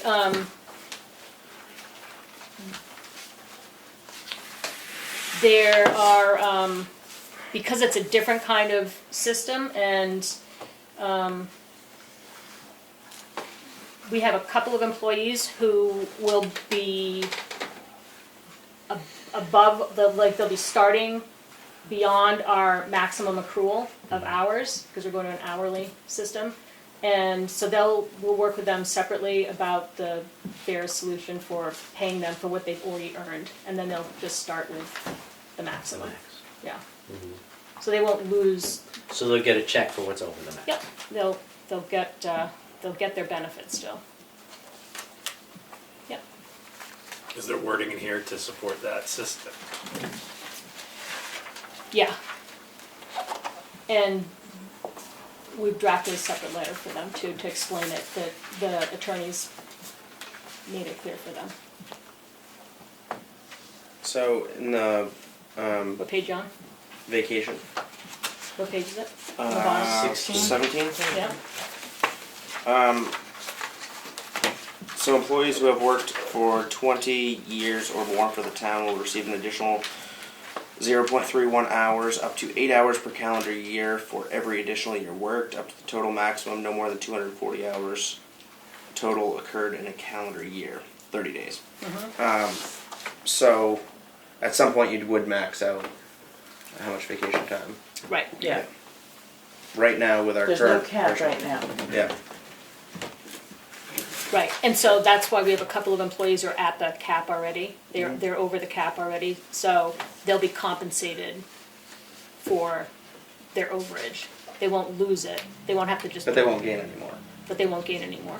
They'll stay at the maximum. Well, and as long as they use their vacation, they will continue to accrue, but Right. they have to use the vacation because you cap. Yeah, but you don't gain anymore. Up to after 30 days? No. Yeah. That was one of those, I wish I could remember the word for it, the liability that, because we did have it that you could go over, and that was one of the accounting practices that Elaine said was challenging. Well, what happens is it's on your balance sheet, and so when that person retires, you owe them, if they've earned 50 days of vacation, you owe them the 50 days of vacation. Well, I'm not saying for the bank. I'm just saying like as long as you use it, you can. You can continue to Oh, accrue. you continue to accrue. Well, Absolutely. yeah, but like say The cap doesn't go up. your cap doesn't go up. No. So if you have the 30 days and you use your 30 days every year, next year you don't get any more than 30 days. No. That's my only issue. You mean because you think somebody should be able to take more than a month Yeah, off if in they've a been year? here for that many years, they can Yeah. have some extra. That's my feeling. So the way it was is at 20 years you earn 1 day a week. 20, yeah, and then At 20 years you earn 1 day a year, and there was For no every, cap. right, for every week. Now you do that you can go up to 30 days. So the cap is, Yep. so for 5 years, you will earn an additional day per year. So at 25 years, you'd cap, right? Yeah, 26 probably, but yeah. Okay. Yep. And it's really about, it's a cost to the town. And it's a decision to cap that cost. I think there's other costs we could cap before an employee that's been here for 26 years, but that's just my opinion. So, anyway, is there anything else we need That's, to? I mean, that's a fair point. Hearing nothing else, are we voting on this tonight? I think it'd be good. If we wanna roll it out, we've gotta vote on it sometime. So, the hope is that we vote on it tonight. Do we have a motion? I'll make a motion, we adopt the town personnel policy amended February 1st, 2024. Discussion? Second. Second. Oh, sorry, discussion. My only discussion is, I'm gonna be voting no on this, and I really appreciate your time that you put into this, trust me. I really don't agree with the, benefits that we're gonna be offering to the part-time employees, which I get why we're doing it, but I feel differently about part-time employment, and then my little thing with the, vacation, Yeah. with the cap. Yeah. And I'm not even 26 years old, so I can't imagine spending 26 years somewhere, so. But I really do appreciate the time you put into this, so I just Yeah. wanna say that too. I don't have the time to unfold something like this, so, thank Yeah. you for your time that you put into this. Welcome.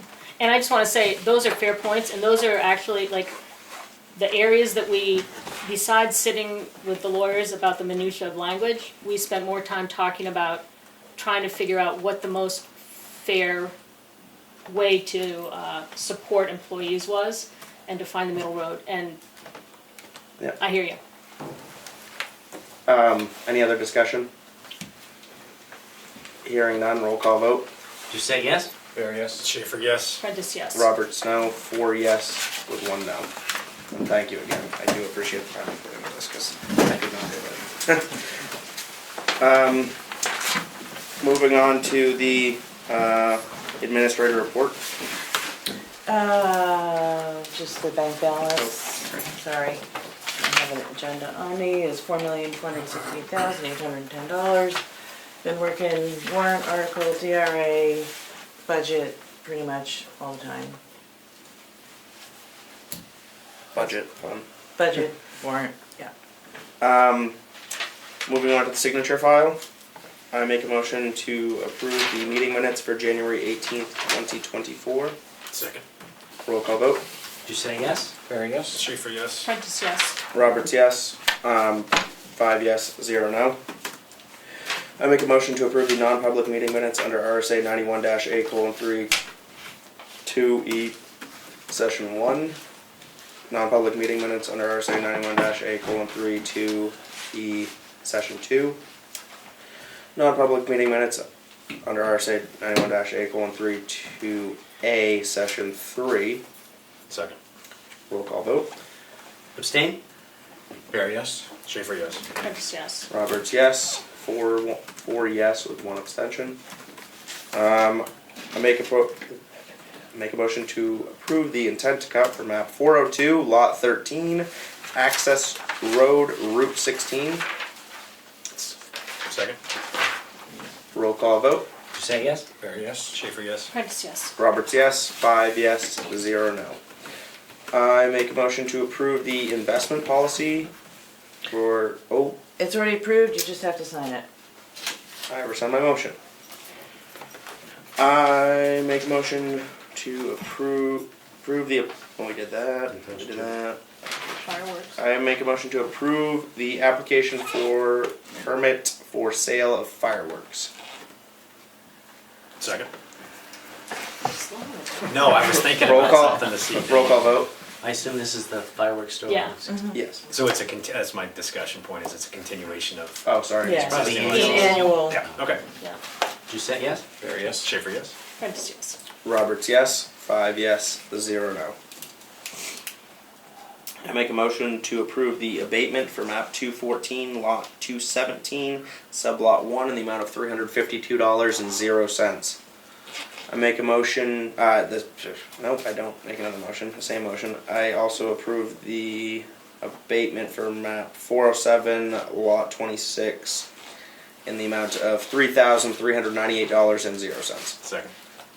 Any discussion? Yes. Yes. I think it might be useful, there are a few different types of abatements. I wonder if it would be useful in the future to say veterans abatement or whatever the, or is that a pain? in the They're ass? both, One was overpayment of taxes from the, That wasn't an abatement. I don't no. think.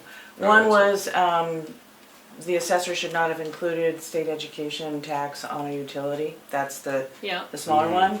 And the other one was the assessor made basically a math error in a tax bill. And so he's abating the entire bill and we're issuing a supplemental. oh, okay.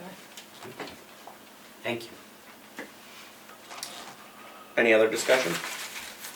Hearing none, roll call vote. Did you say yes? Fair, yes? Schaefer, yes. Prentice, yes. Roberts, yes. 5 yes, 0 no.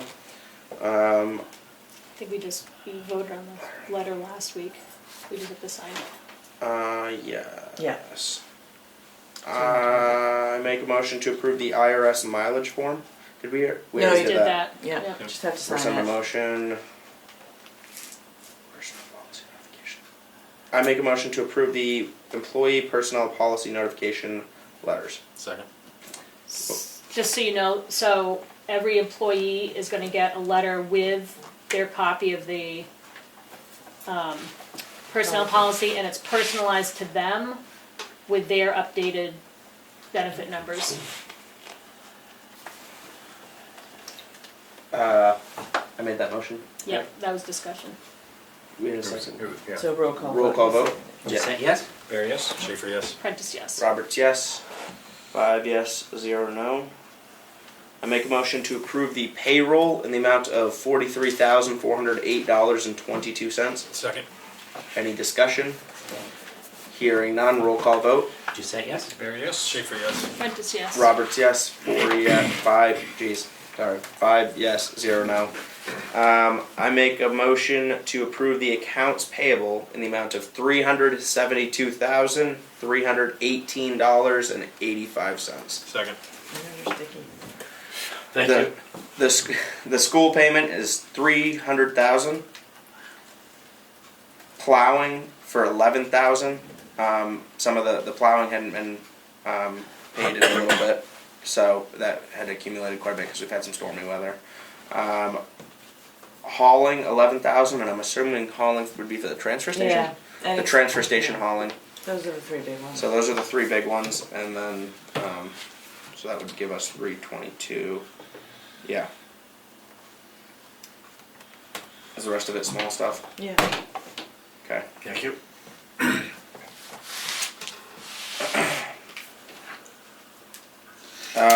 Roll call vote. Did you say yes? Fair, yes? Schaefer, yes. Prentice, yes. Roberts, yes. 5 yes, 0 no. Cash used to date,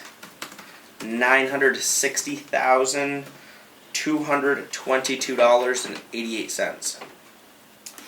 Select board update with Richard. Nothing to report, other than my sunburn. I was away. Yeah, rub it in. Yeah, fuck you. I went to the sewer commission meeting, January 22nd. And about the only thing to report is that, this is February 1st, they had a scheduled meeting in Concord with the Department of Environmental Services, and they were going to bring down their documentation to make their point about the volume. And they were also going to bring with them an engineer from SFC who designed the system. And I can't remember who, but someone from LRPC who was familiar with the situation. So they were gonna Oh, great. finally take it to them and say, look, this is what the facts are, see what you can do. And I think they were probably even gonna bring up the fact that Sandwich has the same system with 70 odd customers. Geez, hopefully we're not throwing a sandwich Throwing it under the bus, right? I don't care if we do. That's Because triple, that's triple the number. it's the same, But is it, Yeah. Same so system. it's more customers, but like there's different capacity for each customer, correct? yeah. So could their customers all be, They've Well, got, they've got single- restaurants, they've got the town office, yeah, they've got all but those how, things too. like gallons per day is determined for each person? I'm just wondering what their gallon, I mean, that's up yeah. to Sandwich, The- but just curious. Yeah, I just think they're not Department paying of attention. Environmental Services hasn't ever spoken to them. yeah. Until now.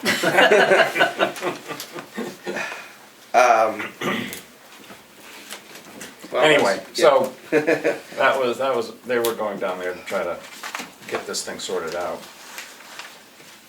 I wonder how many other towns in the state are in kind of the same boat. I don't know, I mean, I think it's a little unusual Yeah. to have an underground disposal system that's owned by the town. I mean, it's either everybody has an individual system or you have a treatment plant. Yeah. With no water meters Yeah, right, on the inbound. yeah, so it is an unusual situation. That's all. My only thing is, I had a good meeting with the folks from NRC, North Country Recycling, continued discussions, and I'm happy that we're still talking. So Yeah. there's Great. some, more research and negotiations to be done, but it's not shut down and stopped. That's all I got. And to piggyback on that, we have a call tomorrow, I think, That's Friday, wow. with Sanborn Head to get some of their technical input in the North Country recycling property, to see how viable it might be.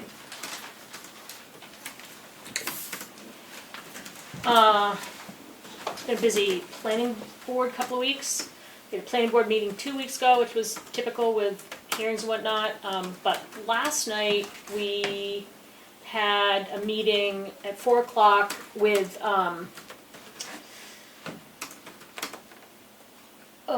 FB, Engineering, FB somebody, who's the company that was hired by the planning board to do the build-out analysis for the town.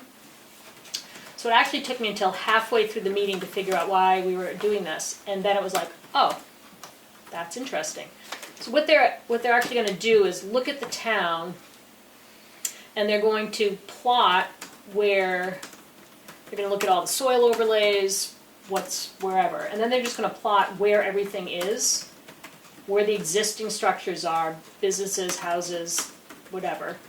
And they're going to look to see what remaining, they look at national and state forests, they look at conserved lands, they look at, whatever is not buildable or restricted by ordinance. And then they look at what we already have and where the potential is for growth, so that we can, and then they can plot out what growth might look like over a certain period of time, so that the town can use that information in the long-range planning to think about, does the school need to be bigger or smaller? Do we need this or that? Whatever else it is. So it's a pretty interesting process, and my understanding is that they're gonna have like a draft, and then there'll be meetings where we look at the draft. Those will be open to the public, like last night's was. We had David Little and Nelson O'Brien coming, and they added a lot of information about mapping that's already been done. That draft to be looked at will give further input about what we'd like to see, because they'll map anything that we want. And it'll go through processes, and then we'll have an analysis that'll show us what we have and let us do the next round of master planning for what we might need or like to see, which is great. LRPC annual meeting is in June, early in June, Monday. It's in Meredith at Church Landing, and Select Board is welcome to go, Planning Board, Conservation Commission, boards and commissions from town who deal with any kind of land use planning. And the reason I'm bringing it up now is because we just got a query asking us, it's time for them to set up the keynote speaker. And last year they had two different people from two renewable energy organizations. And so the keynote is big, just a big presentation saying, hey, this is cool stuff people are doing with solar or whatever. And so they were interested in what topics municipalities are interested in. The thing that popped into my head is how are towns dealing with the increases in cost for processing, removing solid waste and recycling. Is anybody doing this in a clever way that we could learn about? But I wanted to know if there's any other kind of municipal topic that anybody wants me to refer back. I assume housing's on the agenda. Yeah, I'm sure everybody's putting housing in, so I didn't. But we talked so much about housing. Any- Not that I can think of. I'll get back to you. Okay, well, get So back to June me soon. 24th, Is that, it's at the end of the month? yeah. Okay, yeah. Monday? Monday? Doesn't say, it just says Oh, June 24th. okay, it's a Monday. Anyway, that's it. My update was I had a fantastic time spending time with you guys at voting. That was a whole bunch of fun. Yeah. We got a good turnout though, like what, around 1,050? Yeah. Yeah, I think Kim said 55% of registered voters. We have over 2,000 registered voters. Yeah. Didn't realize that. Well, either way, yeah, we got a good turnout to Yeah. voting, so that was nice. Yeah. See y'all again in March. Who knew 11 hours on your feet could go so quick? That's it for me. So, is there any public input? I do. Yep.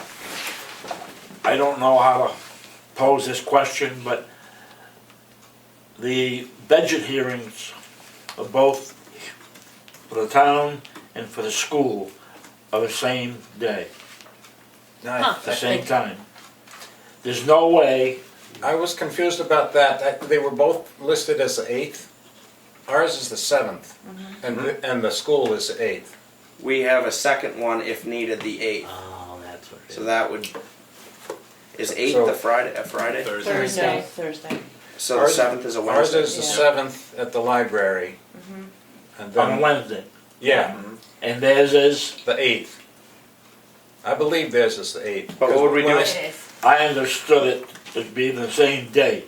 Well, because it was posted, In the past- the backup day In is. the past, yeah. they've been in the same date. Oh, Oh, really? Yes. That's not good. no, that's, so what happens if we needed the second one on that Thursday? Then it would be the same day. yeah, Remind me why we would need a second one? Yeah. In case it just If it just goes keeps over? going. yeah. If you need to continue the session and you don't want to repost these. I see. So is there a time limit to the first session, or do we just say, hey, we want to go home? No, We can go well, all no, night. I mean, theoretically, we hopefully will take care of all the business on Wednesday. Okay. Yeah. Just to kick us out of the I thought if it was something changed in the budget, then we would, like if there was a motion to change something in the budget, then we would. No, I think Isn't it's that why just we have the time. second one? I think it's just No. if there's a Well, lot can of someone tell me, is it the same day or not? We have the budget hearing on Wednesday, the 7th. The school's budget hearing is Thursday, Is that supposed to the be on 8th. town website? If we have to go, we have No. our second budget hearing, if needed, scheduled for Thursday the 8th. That's So Thursday, yes, so yes, if we went into that second one, which happened 2 years ago, I think we had to have a second one. So then yes, it would be the same day. To answer your question, which I What can we do to resolve that? Because there's no way that I can go, the To average both, yeah. citizen in town Yep. can go to both meetings. yeah. We're gonna try like heck to get ours done in one Let's session. just- I can't hear. We're gonna try to get ours done in one session. We did last year. I sure hope we can again this year. Let's see on the I mean, that's school hard. website. It's best I It's can definitely on the town say. website. You're on the board at the school. I am. Yeah. We discussed this. I'm trying to remember if I have anything helpful to say. I don't really. I think they did say that they could, if it ended up being on the same, we decided it wasn't on the same night, but that if it did end up being on the same night, we could adjust the times. Yeah, ours is early. When does the school one start? It's probably on my calendar. Let's see. That's not on the town's calendar. Anyway, the bulk It's of not the on the meeting is school on the calendar Wednesday, either. so. I thought that we had the second meeting if something changed in the budget. I didn't realize it was just if we ran over. I don't know that it's, I'm not sure. Why did it go over the 2 years ago? Do you remember? Do you remember? Changes. Yeah, so if somebody gets up and we motion to change like a Well, why don't we Well, just doesn't it get voted renotice on? it for the 9th Doesn't then? it It's Yeah. too It late. does, but if you need a change, then you have to change If the budget and hearings have to be 10 days. Well, That's why- we don't approve the warrant until our next meeting, I thought, do we? But the budget hearing is for changes. It's for changes, Right. if necessary, but then we don't actually vote on the warrant until our next regular meeting, do we? Right. I think changes can be made that evening, but then, This is where, so can, 2 years ago, we did have two budget hearings. We had to have a second one. They were a week apart, as I remember. Right. Why, they were a It week was- apart because we had to notice it, but now we're noticing both if needed for the second one. Right. So that was if we changed a budget, like if we changed the highway department budget, if we changed, but so if you change the budget, you have to go to another session? Why can't you just No, I change think it in that session? I think we vote on it that session. there was a, Can't we at the budget hearing say yes or no to I don't the- remember what I thought there was some I think I mentioned. I I'll thought check there- with, do you know? I thought we changed the budget, there was a number of changes, I Yeah. think. And did we have to read? We had already noticed the two meetings. You know, the first one and the Oh, so second we'd one. already noticed them ahead of time. Which is Right, what- because it's so many, Okay. so many Can we just different. push our second out further? What? Can we push our second? No, because we're having Still it really earlier. 10 days without the. Yeah. We really can't. And, I mean, I guess I'll check The only with- thing we could do is change the times. Sure. Like We're at they could 5. go earlier, or we could go earlier, or they could go later. And Yeah, go we later. can But go at 4. the average person, it might be hard. You could Well, argue I'll the have to change the time. you could It's argue already been that if it's 4 It's already o'clock. noticed. I don't think It's I already can change noticed. the time. Anyway, I will email you all tomorrow with what kicks us into a second session. I'm not really sure, Yeah. Okay. because we didn't have it last year and it wasn't an issue. And I can't. I wish I could remember why 2 years ago we It had. required a second session. Yes. We just bring snacks and do it in one day? Let's just do it in one day. Yeah. I could care less about spending 4 hours there, but I mean, I'd rather spend 4 hours than spend 2 and 2. Then cut, Yeah. right? To be Yeah. fair. Kill the night, might as well just keep going. Yeah. So yes, to answer your question, the budget hearing could potentially overlap, but it shouldn't. I know that's not a good answer. Does ours? I didn't realize that the dates overlap. It's happened in the past. He's saying it hasn't. It has happened in the past. I've had a conversation with Jack over the years. Yeah. And he's told me, go to the selectmen, let them change theirs. So somebody has to, Go Yeah. team. those are the exact words.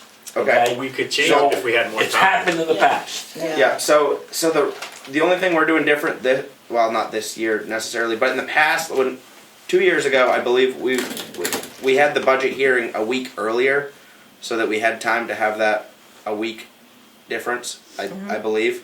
Yeah, So that's now what we can't do it a week later. Like we can't. Okay. So that's But- why we had it day after day, and I didn't realize that the second day overlapped with. I But don't as think of anybody. yesterday, they were both supposed to be the same day. That's what I was told. That's what I saw in the paper. That's what I've seen. Yeah. It was the same day. You're right. Am I asking you? Our backup day is the same day. Our regular hearing is the day before. And if for some reason, and we don't know why we have to extend the hearing, it does go into the. I understand Yeah. that.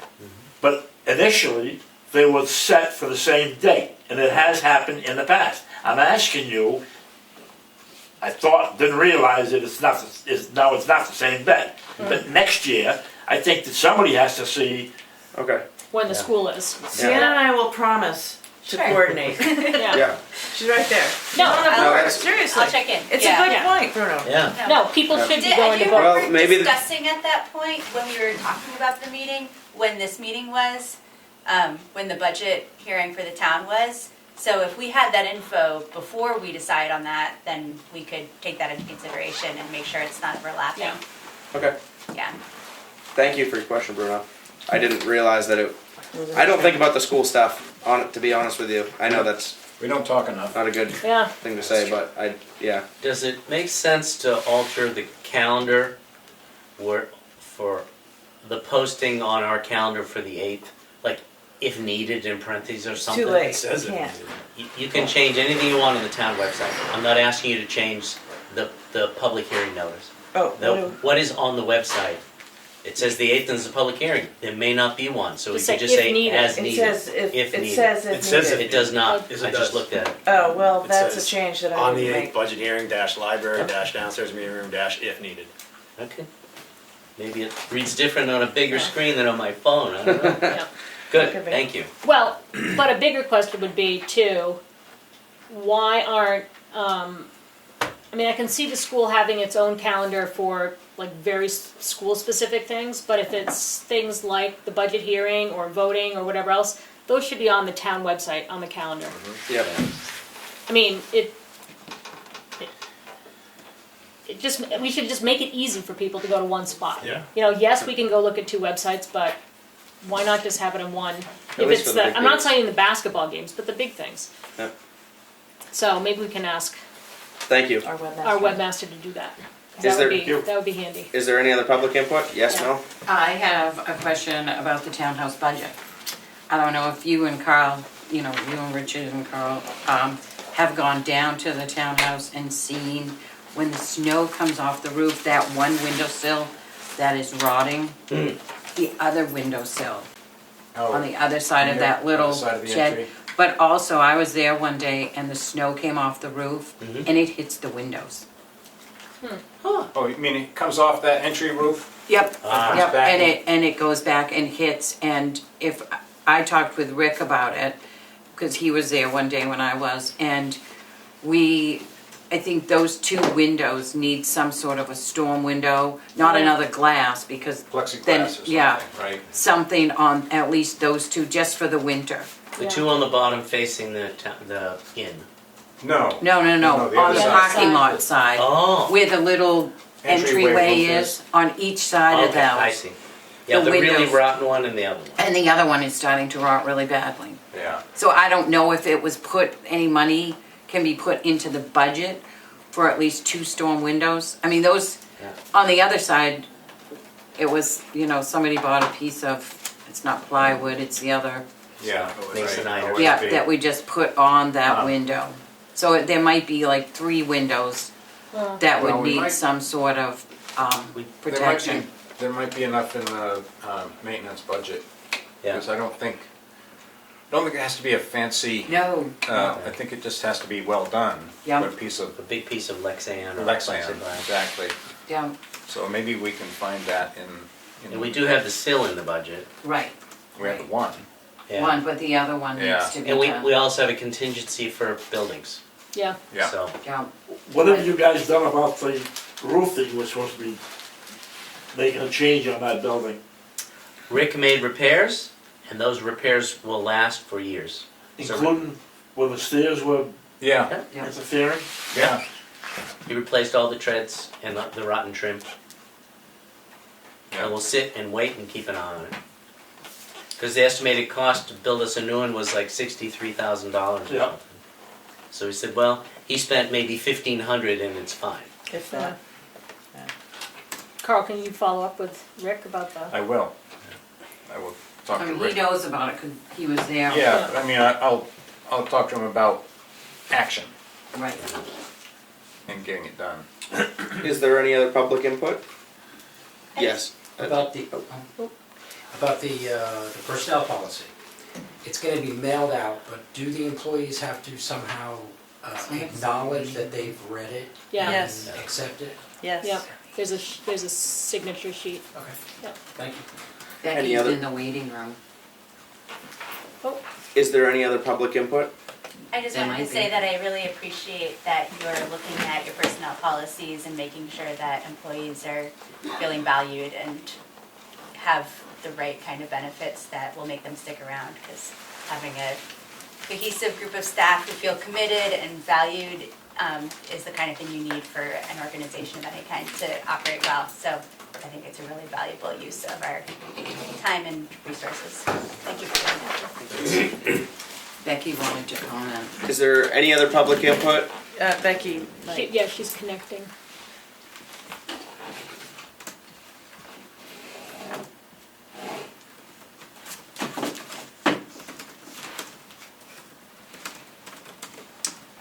Is there any other public input here? I don't know why it's not connecting audio. Might just be her house. Yeah. She can call. Put it on speaker. Text it in. Type it.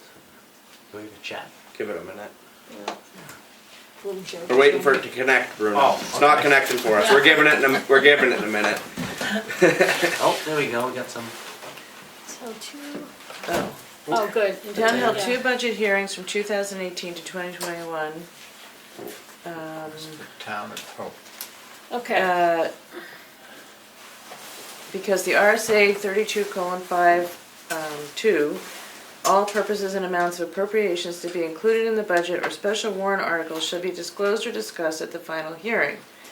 The governing body or budget committee shall not thereafter insert in any budget column or special warrant article an additional amount or purpose of appropriation which was not disclosed or discussed at that hearing, without first holding one or more public hearings on supplemental budget requests for town or district expenditures.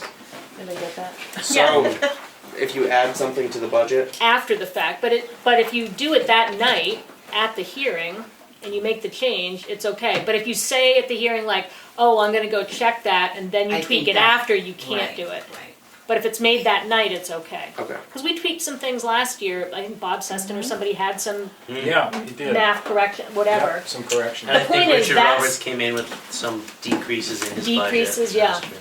The point is a hearing is public, it's your public transparency time, and that's supposed to close the books.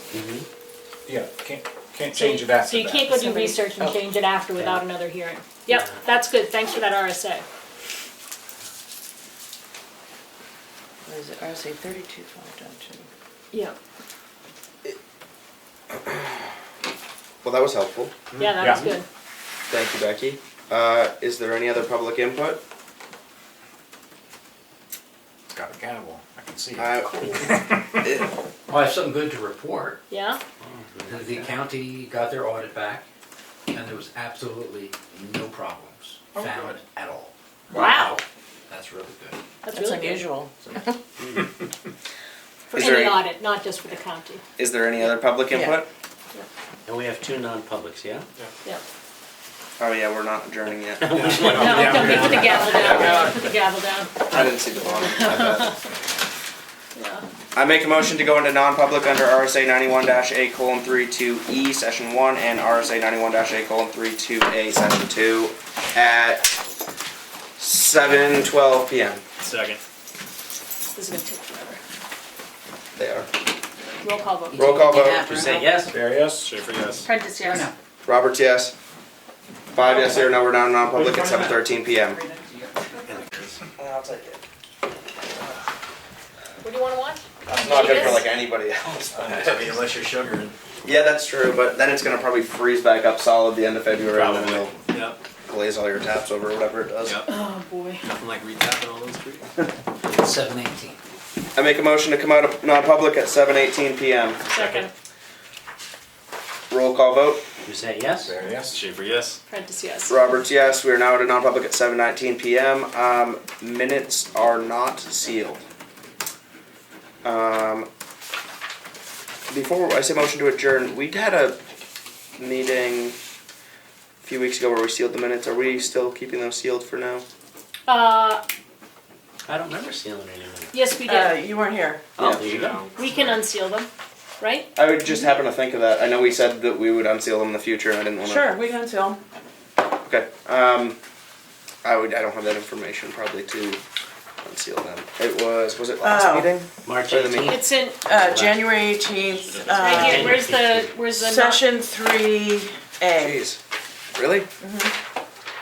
I make a motion to unseal the minutes under RSA 91-A:32A, Session 3 from January 18th, 2024.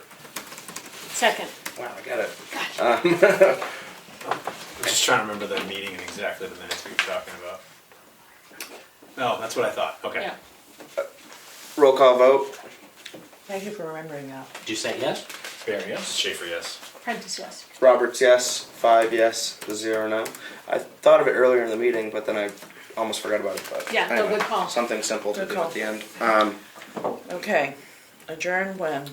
Motion to adjourn. 7:19. Oh, sorry, I didn't hit that so hard. I've been holding that in. Cable man. Well, normally I think I hit it on paper, but wood to wood. We should get you a Go little back and cork watch it. slammer. It's fun. So we don't meet again till the 22nd, Oh, right? were we supposed to approve that change to our schedule? You don't need to. No, I don't think you need to. Oh, good, I Yeah. thought that was a whole big thing, So okay. not till the 22nd. I think we can mess with the schedule anytime we want, Yeah. 24 hours in advance. Okay, so, wait. We don't meet the 15th? Thought I already changed my. So we're taking a 2-week break to get into sync. Yeah, I think so. Well, we have 2 meetings next week, well, maybe one. Hopefully.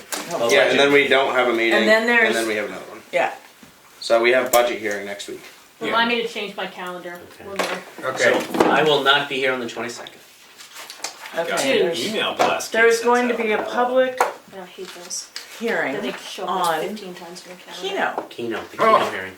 Yeah, which Well, is, somebody- It's not I at don't the. It Well, we're doesn't not just. supposed you have to have a we're like- public Separate hearing hearing. between 30 and 15 days before the town vote. I'm just making a point that we have closed our meeting.